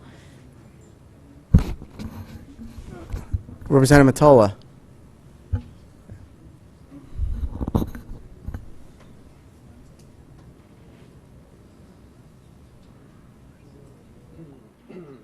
John Mottola, District 2. I absolutely agree with the selectmen. John Mottola, District 2. I agree with the selectmen. I think it would be, how can I phrase this delicately? Perhaps one of the most embarrassing things if we ended up in court to have this thing resolved. And that's where it's going, people. The way it is right now, that's where it's going. And I think we're better than that. And what this town's been through over the last year, we owe it to our citizens to try to avoid that. So I'm open-minded still. And I think you need to give this a chance to go back to the committee to talk about some other options. And I am open-minded about this. And again, since we're talking about this, I want to hear from some of my colleagues about where they might want to go with this. Are you all wed to an 8-5 plan? Is there some movement from members of the other side? Is there some movement from my colleagues on the Democratic side? I want to hear from you because, you know, being a litigator in court, when you settle a case and resolve it, the best settlement is when everyone's unhappy because you've had to compromise. And that's what we need to do here. And I think it's terrible if we end up in court. It's ridiculous, it's unnecessary, and we can't go in that direction. And maybe some of my Democratic colleagues now are looking at me going, where are you going, Mottola, with this? But I've had it with this. All due respect to all of you. I've been doing this for the last 14 months, wasting my time with very little movement. We need to do something here. Thank you. Representative Lee earlier, but no? Defer? Patton?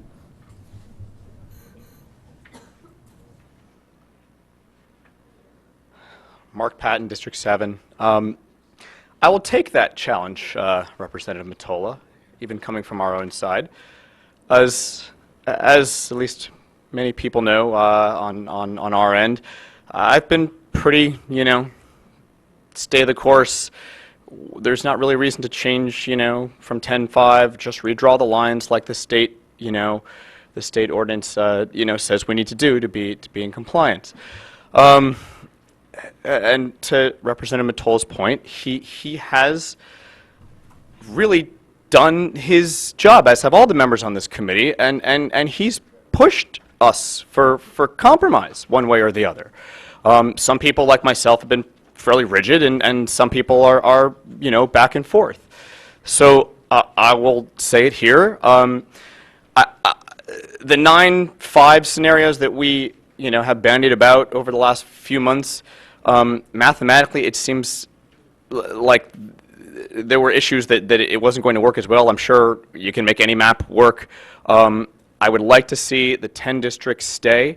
I'm willing to go to the compromise of reducing membership, and I think instead of a 9-5, I would rather see a 10-4. So I will throw that on the floor, and again, I have been pretty immobile for 10 months. Okay. Any other members? Representative Lee?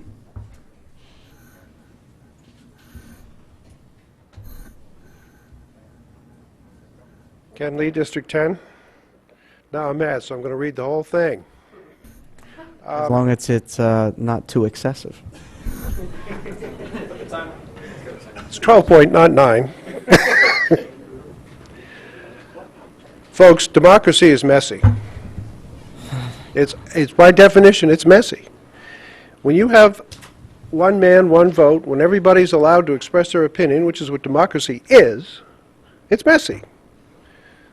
Whether you have 20 members, 50 members, 100 members, there's always going to be a certain number of people who want to speak and express their opinions. We have to put up with that, or we have to have some other form of government. But as long as we are a democracy, we have to allow those different points of view.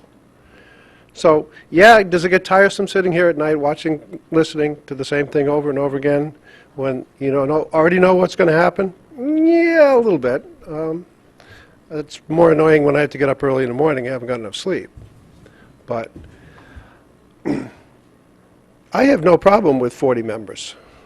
That's what, if somehow that's going to improve the efficiency of this body, okey dokey, let's go. I have a big problem with 8, and I'm going to tell you why. I looked at the map. I've lived here for 50 years. The map that we have that's on the table, I live down by the beach. I live right down the street from the town hall. The South Benson Boat Marina is in the same district as Hull's Farm Road in Southport, which is on the Westport town line. Now, I'm struggling to understand how that's going to centralize a polling location, because it's pretty hard. I know how far it takes to drive from the South Benson Boat Marina to the other side of town. That's a wicked big district. The other thing is, it's not just districts, it's neighborhoods. How many different school districts do you have in that area? You've got Mill Hill, you've got Osborne Hill, you've got Riverfield, you've got Sherman. That's how people congregate. That's what neighborhoods and demographics are. The demographics, there's 4 different demographics, one end of town to the other. As a kid, I never went to Southport. I mean, and Southport didn't come to Jennings Beach. They had their own beach. You know, we have a lot of different neighborhoods. We have a lot of different groups of people. And that's what having more districts addresses. I think we got stuck a little bit on the number of reps and somehow got that into districts. But I really don't think that that's, I mean, to me, that doesn't address the issue of trying to meet the voters. We can't meet all the voters. We all have jobs. We have kids.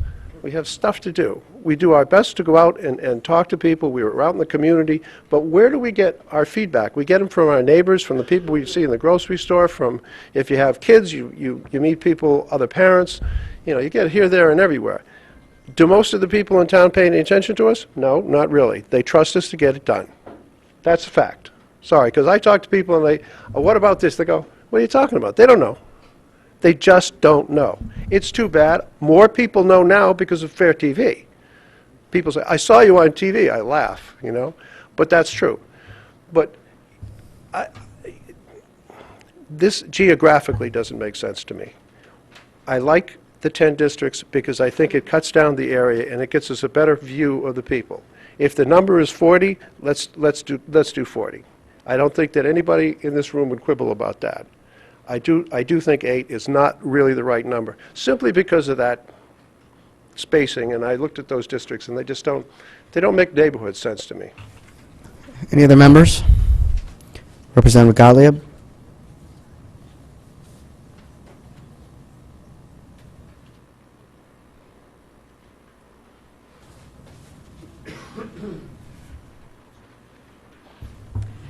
Julie Gottlieb, District 6. I've heard that some of the stated goals tonight are to improve effectiveness, to increase visibility, and to ensure people keep the same 5 members. I may not have that exactly right, but it all sort of ties together. Personally, and this is why I got into it, and I've said it before, we represent our constituency best when we know what's going on neighborhood level. That's how I ended up here, because I'm in a community, because our kids go to the same school, and I know these people. When someone calls me because their house has been broken into, we recently had a rash of burglaries in my district. And after calling the police within a day, somebody called and said, okay, can you get Neighborhood Watch? Can you talk about what's going on? What do we do? How do we take care of these things? When there's a zoning concern, we've had several of those, and I know the streets, and it turns out actually in both these cases, this is not necessarily the school where my family goes, but I do know the streets. There are streets that I drive on and they are close by, or someone just wants something explained, and they feel comfortable asking you those things. That's effectiveness to me. That's visibility.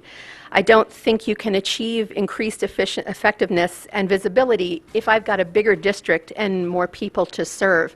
I know we all back each other up frequently. If you have a district meeting or campaign or anything going on and someone's out of town, someone's got a job, someone's doing something, and it's like, okay, well, the 4 of us will go take care of this, and then you hit the next zoning meeting because you've got Board of Ed this night or whatever.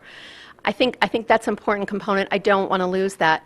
Interestingly, Representative Carey mentioned the change quite a while ago. I happened to have lunch with two former RTM members about a week or so ago and this subject came up, although I would have liked to have just talked about what we were there for, but it did come up. And they talked about how they had been on the RTM when this change was effected. And I said, so as long as you're sitting here, what do you think? And they said, 10 districts. You need 10 districts. Whether you've got 2 or 3 or 4 or 5 or 6, it doesn't matter how many bodies you have within those districts. Their personal opinion was you needed that widespread coverage of 10 districts. So personally, to add on to Mr. Mottola's request here, I believe 10 districts are necessary, but I am perfectly comfortable and open to talking about fewer, whether that be 4 or a different number. Thank you. Any other members?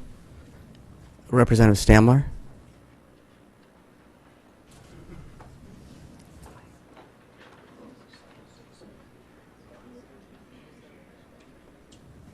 And Stamler District 5, if I read the minutes correctly, around last April, the redistricting committee asked the registrars to produce 4 8-district maps because they already had 4 10-district maps, and they wanted to look at 4 8-district maps that were comparable. 4 8-district maps were produced, 2 by the Republican Registrar of Voters and 2 by the Democratic Registrar of Voters. I have what I think are those 4 maps. I have the voter counts. I'm not so good at reading maps, so I'm looking at the voter counts. And there are 2 among them in which comply with the no more than 10% difference between the largest and smallest district. So my question is, why these maps were not used, and what is better in the minds of the Republican members of the committee about the 8-district map that they have submitted to us this evening, which was not produced by the Registrar of Voters. I'm not sure who produced it. So through you to any member of the redistricting committee who can answer that.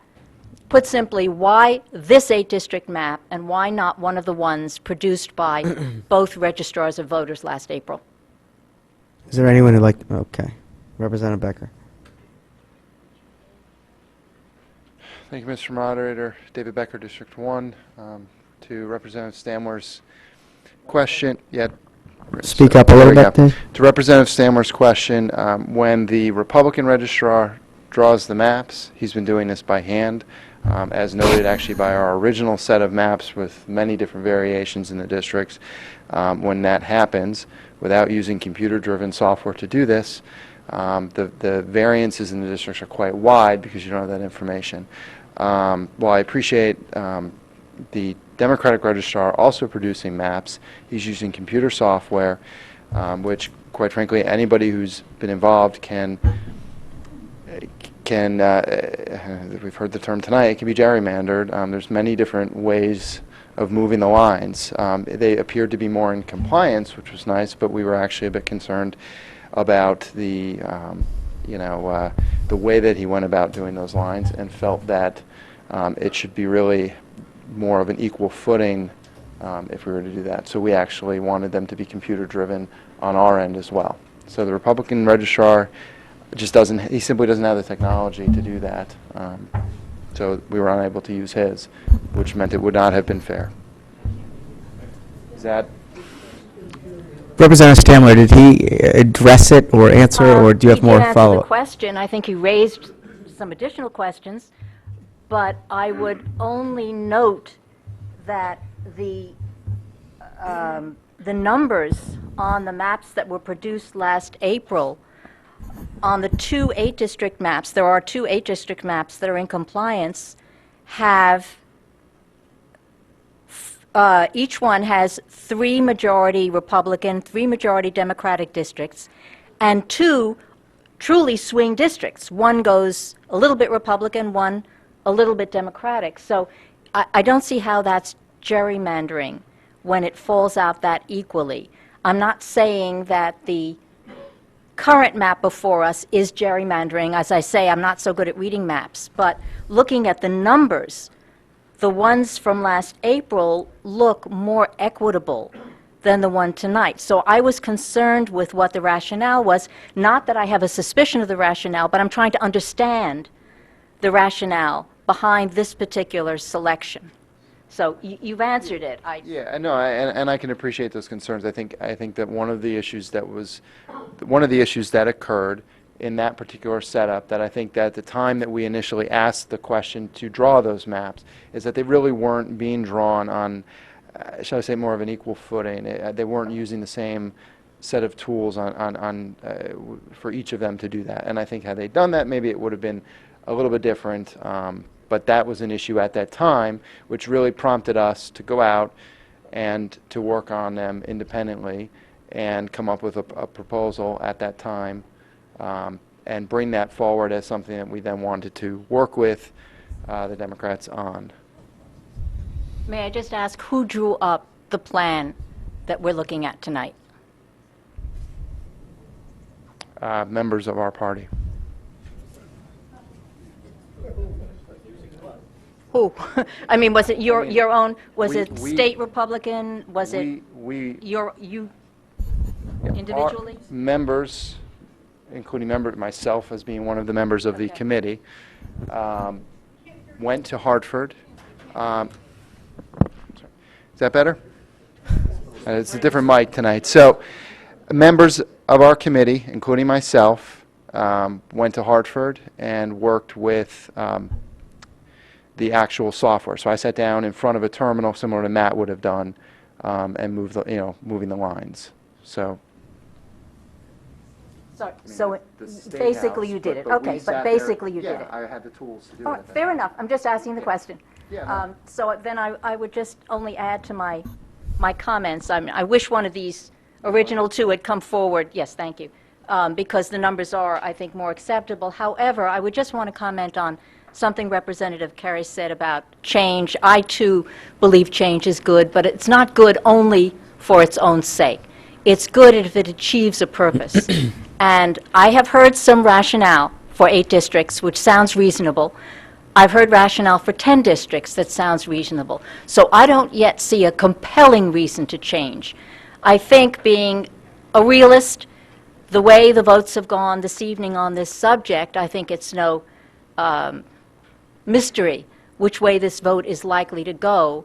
And I'm sorry, because I think that there hasn't really been a full discussion of why the reasons for one are better or worse than the reasons for the other, which is what we're asking for. I have heard the reasons. I think some are legitimate, some are authentic, but I think the reasons against are equally legitimate and authentic, so I have trouble supporting an 8-district plan at this point. Thank you. Thank you. Representative Marks.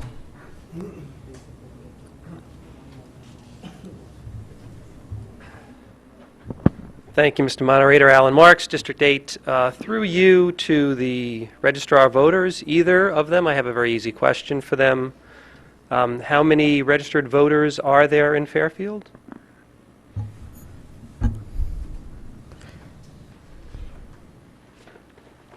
I'm assuming it's one answer, so probably one of you can. A little under 37,400. Say that again? A little under 37,400 right now. It's declining as we have our annual canvass underway. 37,400. Okay. But between 37 and 38. Yep. Roger, do you concur with that number? I guess there are two answers. 36,867. 36,867. That's the grand total as of today. Okay. So we do have two answers after all. All right, so 36,8, 37, what's that? 36,867. We'll use that number. I'll be generous. I have the 8-district map that was put on the website. And I just have a question for anyone from the committee. The totals in each of these districts is the total number of voters, is that correct? I believe it was registered voters. Registered voters, okay, thank you. Okay, so I'm not a mathematician, but I have played one, no. I did some very simple math and added up the total voters in each of these 8 districts, and I did not come up with 36,877. In fact, I came up with 39,697. 39 what? 697, and Okay. you are free to check my math, but I added it several times. So we have a plan. Sorry, is there an explanation for that? Representative Becker, if you have an explanation. David Becker, District 1. As noted with the discrepancy between the two registrars, that number changes. There's also active versus inactive voter counts, which is something that they're in the middle of going through right now. Those numbers actually were from a year ago. When the plan was originally drawn, those are the same numbers that we've presented from day one. And the ultimate deciding factor, going back to state statute and actually to ultimately to charter with the percentages, is based upon the population, which is based upon the U.S. Census, which actually is set once every 10 years and does not change, which is something, that's why we ultimately, that 10% figure that we have to come with ties back to the census, which doesn't change. Registered voters change on a regular basis. Tomorrow, people could change their party counts, they can move in, move out, et cetera. Or, as they're doing right now, they can be going through the canvassing of voters, which cleans the rolls up quite a bit from people moving out. So that is why there is a difference there. And we've kept the same numbers out, actually, as to avoid any level of confusion there. Thank you. Thank you for that explanation. Okay, so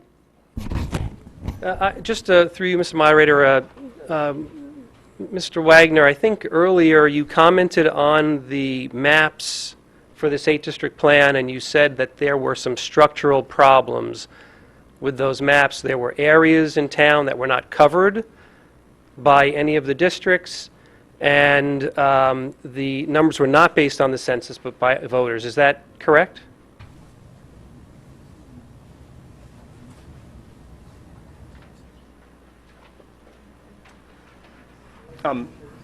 Thank you, Representative Marks. Matt Wagner, Registrar's Office, identifying myself. The issue about the census populations, the original map that was drawn in Hartford was, in fact, correct numerically and followed census population lines. The issue is not that it's beyond 10% deviation or anything of that sort. It's that they take existing census blocks in the ordinance text that's before you and split them in half. That they're drawn in a different way than the census drew them, so that you'll have one block of people, say, between Congress Street and Morehouse Highway, that are not drawn into a district. You read the language and it follows around them, and they're now no longer assigned to an RTM district. So it's not a matter of, they had drawn a map originally which was valid and then translated it into an ordinance which is incorrect. Thank you. So we have a plan in front of us tonight where the numbers are incorrect. They're incorrect. Maybe they were correct a year ago, although I don't know that we've gone from 39,000 down to 36 in 1 year in terms of the number of registered voters. So the numbers are incorrect. Representative Becker stated they are a year old. The plan in front of you is a year old. It was not put together by the Registrar of Voters. It does not conform to what the Registrar of Voters believes is correct. There are areas of town that are not represented in this plan. So you're being asked to vote tonight on a plan that the town attorney has said is illegal. The numbers are incorrect. The structure is incorrect based on the Registrar of Voters. But more important than that, you're being asked to vote on a plan that is patently unfair. 5 Republican districts and 3 Democratic districts. how any of you can look yourself in the mirror and vote for a plan that is so weighted is beyond me. I'm going to ask that you tell your leadership through your vote, this plan is not the plan you want. You want a plan that is legal, that is correct, and is fair.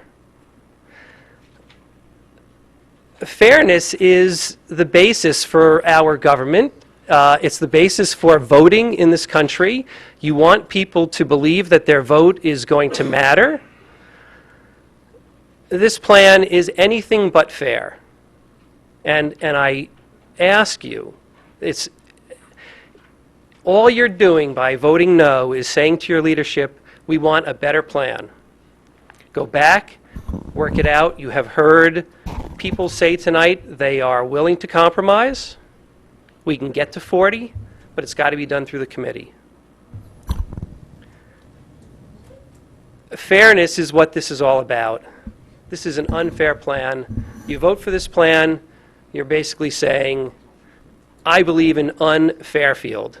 You vote for it, you are becoming an unfair fielder. Thank you. Representative DiMartino.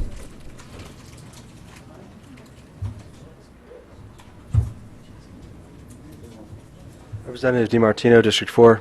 I would like to ask that in fairness to the public that have been here patiently tonight that may want to speak, I think that we should consider the fact that they'd like to speak and keep our comments shorter and perhaps give them a chance before it gets too late for them, because they're not obligated to stay here as late as some of us are. Thank you. If we want to go to the public, is anyone in favor of going to the public right now? Is that a motion? Would you like to make a motion to go to the public? Sure. Second. Representative Jacob. It's a motion to go to the public now. If they speak, we come back to the body. So the question is, if they care, if somebody speaks, correct? And if the public does not speak, then we will not come back to the body. Yeah, yeah. So, yes. I'd like to call caucus, please. Okay. You have a 5-minute caucus.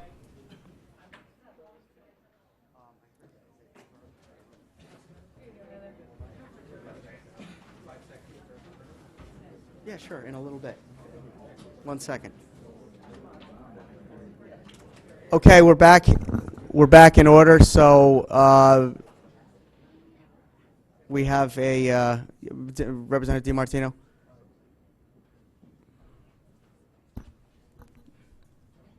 I think there was a motion to go to the public.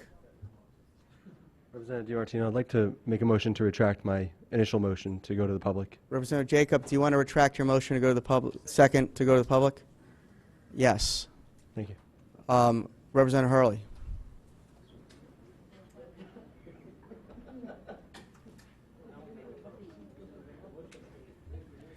Michael Hurley, District 1.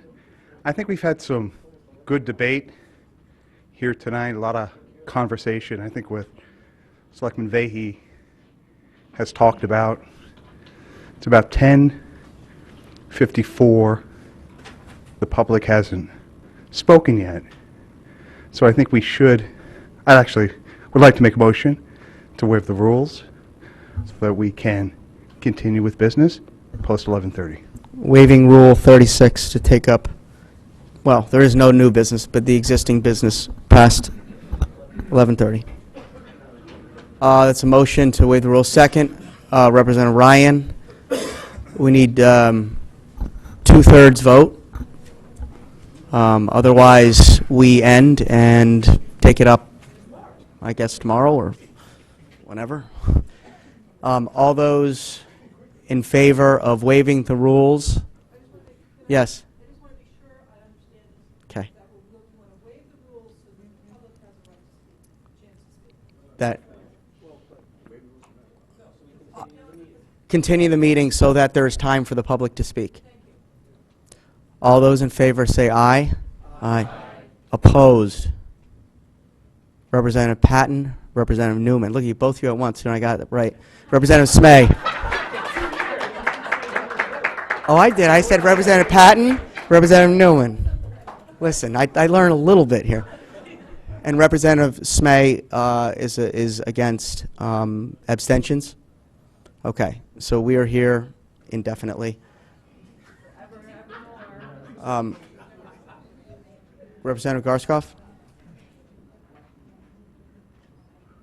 Okay.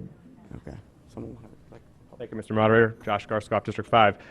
Representative Becker made a comment that I wanted to respond to, which was that his in deciding which eight district plan came forward, he was concerned about using one produced by the Democratic registrar because gerrymandering is so possible with this stuff with computers. That is precisely the problem with one party forcing a plan down the other party's throat. You exactly pinpointed for me the exact issue I have with this. Mr. Moderator, one of the things you said was there were going to be no personal attack. That's not a personal attack. I'm talking about the point he made. Driving a plan down your throat is a personal attack. I did not intend it that way. I'm sorry. Let's just okay. Let's just. I didn't intend it. I'm let's sorry if it ease the sounded that way. language a little Okay. bit. Okay. And not be so I descriptive. certainly did not intend that. I have utmost respect, Representative All right. Becker. Anyways. So I apologize for that. My point, the point I was trying to make is that that is precisely the issue that is making me emotional, obviously, and maybe making me speak in ways I didn't want to. But the same concerns that you may have had about a Democratic-drawn plan, we have about a Republican-drawn plan. It's human nature. The other party, this is a party thing. It's obviously a party line vote. You are drawing a plan, and you have the numbers to vote it in. And it makes us concerned for the exact same reasons you had concerns about using a plan drawn by a Democratic registrar. And that is why I'm making the case one more time that this should be a bipartisan plan, that both parties sit down with an arbitrator if necessary in the system that was devised by the charter and try and come up with a plan that both parties can get their arms around, even distastefully, as somebody put before. And I did not mean any offense. I'm sorry. Representative DiMartino?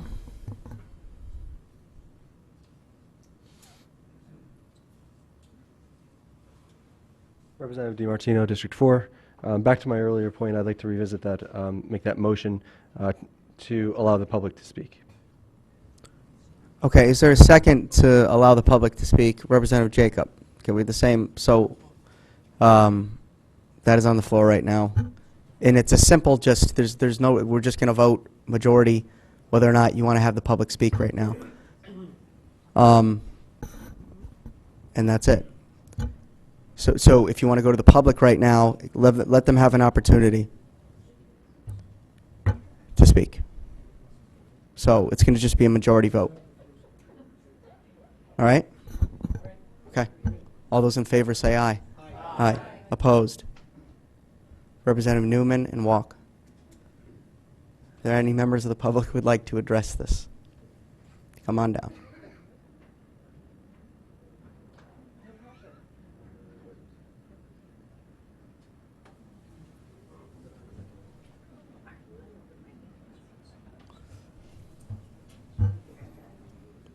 Am I going to be able to? Yeah, I just speak loudly, that's all. All right, thank you. My name's Judy Ewing. I live at 98 Sasko Hill Terrace. And I didn't plan to speak tonight because I thought that once the town attorney spoke, we would all be going home. However, that didn't happen. I served on the RTM for about 12 years, starting in 1971.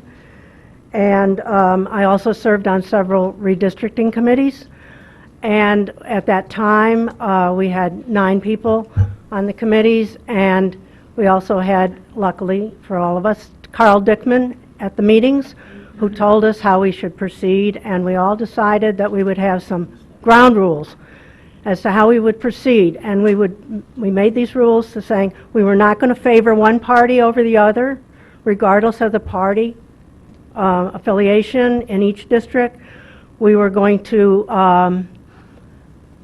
plan a redistricting plan that was best for the town and best to serve our constituents.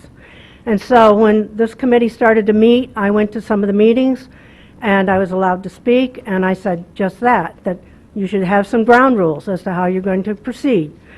And I believe they pretty much ignored me, but at any rate, they were nice and let me speak whenever I wanted to. But I kept going back to the meetings, and the meetings were not meeting. Even though on the town website it said they were meeting, I would get there and nobody was there. I found out they would cancel the meetings at the last minute, so I wasn't too happy about that. But I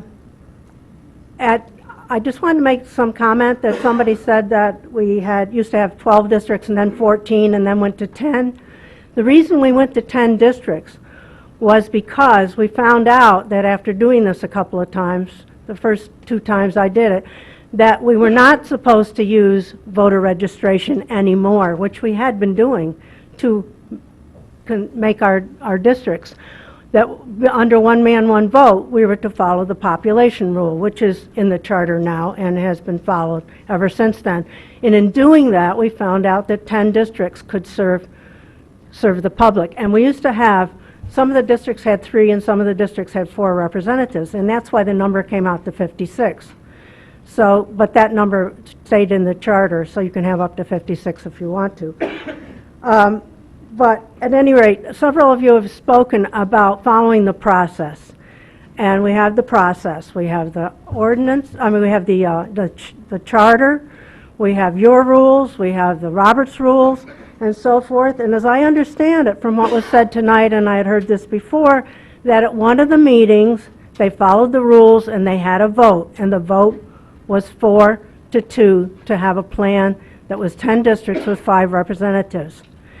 And if you're going to follow Robert's rules, that's the end of it, unless you rescind your previous action.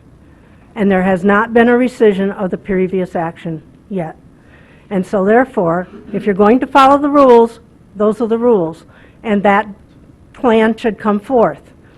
And also, if you're going to follow your rules, you have an ordinance presented, it holds over a meeting. So you couldn't have voted on this tonight anyway, unless you, I guess, did some moment of jumble about that. The other thing is, when we presented our plans, we had, back in those days there weren't PowerPoint presentations, but we would have the plan on the wall. Somebody would describe in words each boundary and what this meant.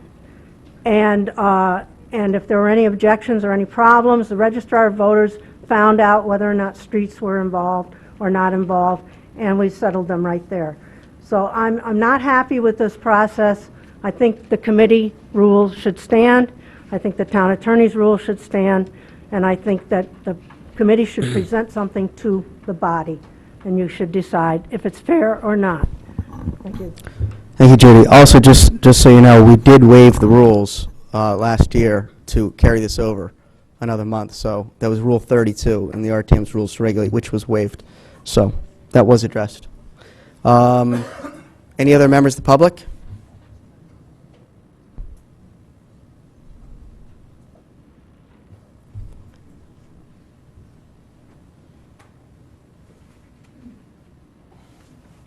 Alexa Milady, 143 Rolling Hills Drive, and thank you for allowing the public to speak now. Just a couple of points. The town charter calls for the town attorney to give an opinion, and it's up to anybody he delivers his opinion to decide if they will follow it. Nowhere in the charter does it say that the body has to follow it. They are not required to follow it. It is an opinion. I do find it a little disconcerting that our town attorney, maybe he does, maybe he doesn't recognize the fact that the legal position his opinion puts our town in, puts us in violation of state statute and our town charter if we don't redistrict by June 1, which, by the way, is what, 12 days from now, in which time you are not going to be meeting again if this were to go back to the redistricting committee for a plan. I'm also then sitting here listening to people argue that you must only look at the plan proposed by the committee, because that's what the town charter says. And then you follow up with, what we need to do is get an arbitrator in there. Well, it doesn't say that in the town charter. So if you have to follow town charter, you have to follow town charter. You don't change the rules to suit what you want. I wanted to address just briefly, someone mentioned that we have to have 50 members because we have to have our neighborhoods represented. Well, I live about as far as you can go without leaving town. I live on Rolling Hills Drive, and for those of you who don't know where that is at least a mile up past Smith Richardson Golf Course, and all 5 of my RTM members live around the Burr Street area.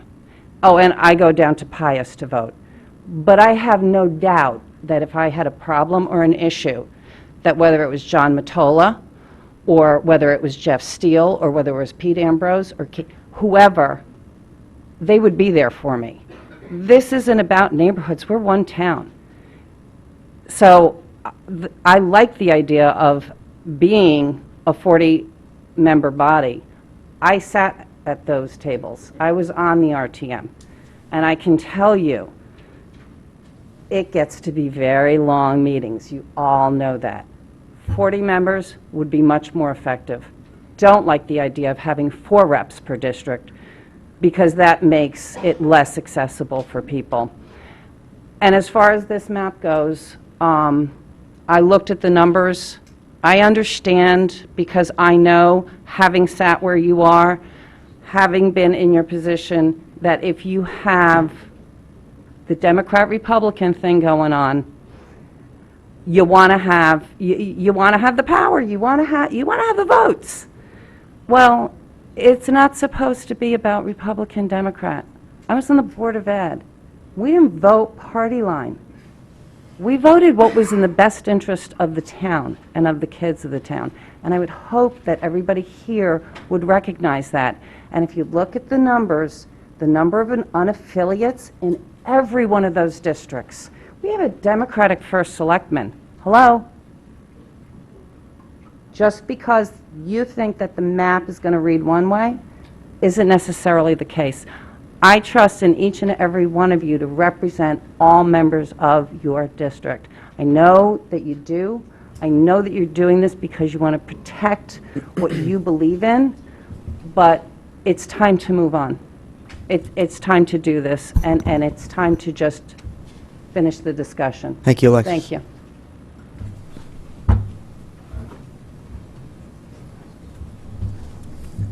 Welcome back. Well, thanks. I was hoping not to have to come back. Jamie Millington, I'm in District 9, and I'm the RTC chairman.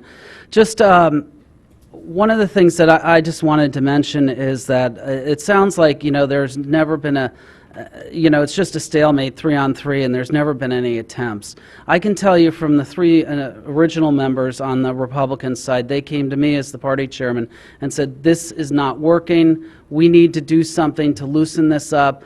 We have to do something. Several months ago, I called our first selectman, Mike Tetro, and I said, this isn't working. We have to do something to help facilitate getting this going. We never spoke. I never got a call back again. 4 months ago, I contacted my counterpart, Ellery Plotkin, the Democratic Town Committee chairman, and I said the exact same thing. I said, Ellery, who was on the last redistricting, I said, this is not working. Last time Judy and Mary sat down and were able to hammer out compromises, we need to do something similar. Whether it's have one Republican, one Democrat sit down and hammer out these maps. He and I agreed on what we were talking about. And he said he would talk to his members of the redistricting team. And I never heard from him again. There has been attempts to compromise for this past year. This has been on the agenda of the Republican Town Committee for public comment and discussion for 8 months. And we've heard about it from people on our side of the aisle. The bottom line is, I've become very frustrated with this process, and I can't even imagine what it's like to be on this committee. But the thing is that this committee has been left out there on their own. There's been no outside leadership to assist with getting this done, nor do I think there will be moving forward. So tonight, you have to make a vote.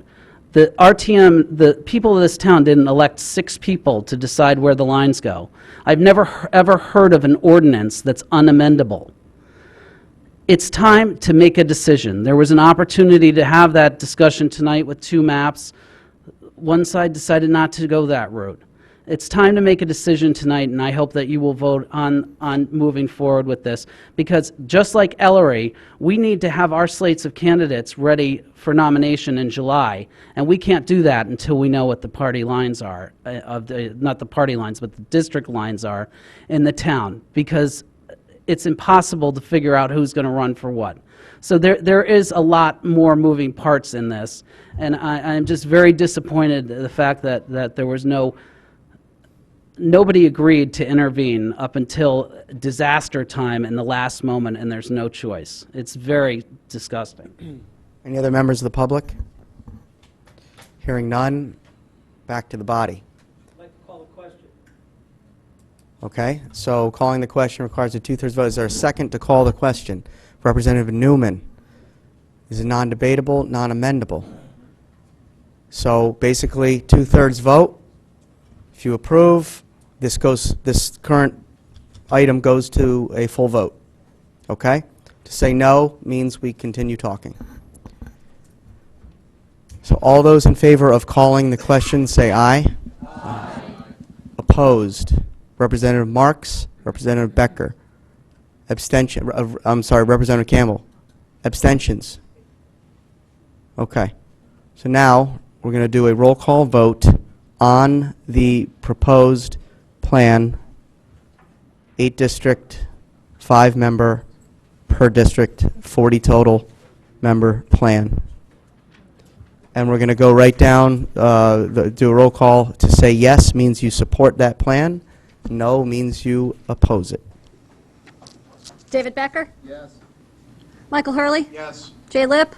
Yes. Gaylord Meyer? Yes. Eric Sunman? Yes. Pete Ambrose? Yes. Amy Jennings? Yes. John Matola? Jeff Steele? Yes. Keith Varian? Yes. Ed Bateson? Yes. Tom Conley? Hank Ferentz? Yes. Dave McKenzie? Yes. Mary McCullough? Yes. Heather Dean? No. Joe DiMartino? Yes. Art Hug? Yes. Amy Mezoff? Yes. Joe Palmer? Yes. Matt Ambrose? No. Josh Garskoff? No. Chris McAleese? Ruth Smay? Ann Stamler? Chris Brogan? Lenora Campbell? Julie Gottlieb? Sheila Marmion? Jay Wolk? Jen Hochberg? No. Kevin Hopkins? Eric Newman? Mark Patton? No. Hal Schwartz? No. Kathy Braun? Dana Carey? Alan Marks? Tom McCarthy? Bill D'Amica? Joe Fellner? Ellen Jacob? Carol Pontrelli? Lee Hannum? Ken Lee? Bruce Ryan? Carol Way?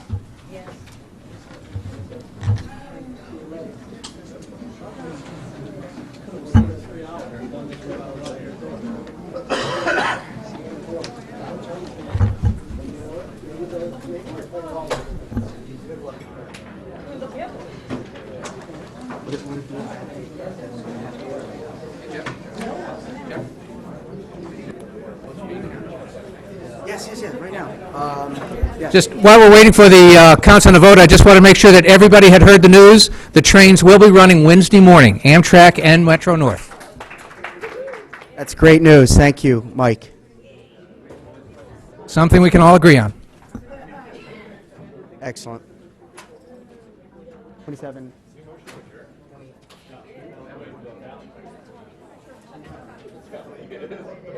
So the last vote passed, and no, if you tried to guess it, you're probably wrong. It was 27-20. Joke, last minute joke. 27-20 was the vote. Chuck had left. Next item is number 6, to consider and act upon any matters presented at said meeting which may be properly acted upon under the rules of representative town meeting. Hearing none, we will meet next on June 24th here, I believe, and regular committee meetings will take place. And that is it. Do I have a motion to adjourn? Representative Mezoff, Representative McCarthy, all those in favor say aye. Opposed? I don't know who said no. Somebody did. Representative McElhaney? I don't know. Abstentions? Sunman? Thank you. All right.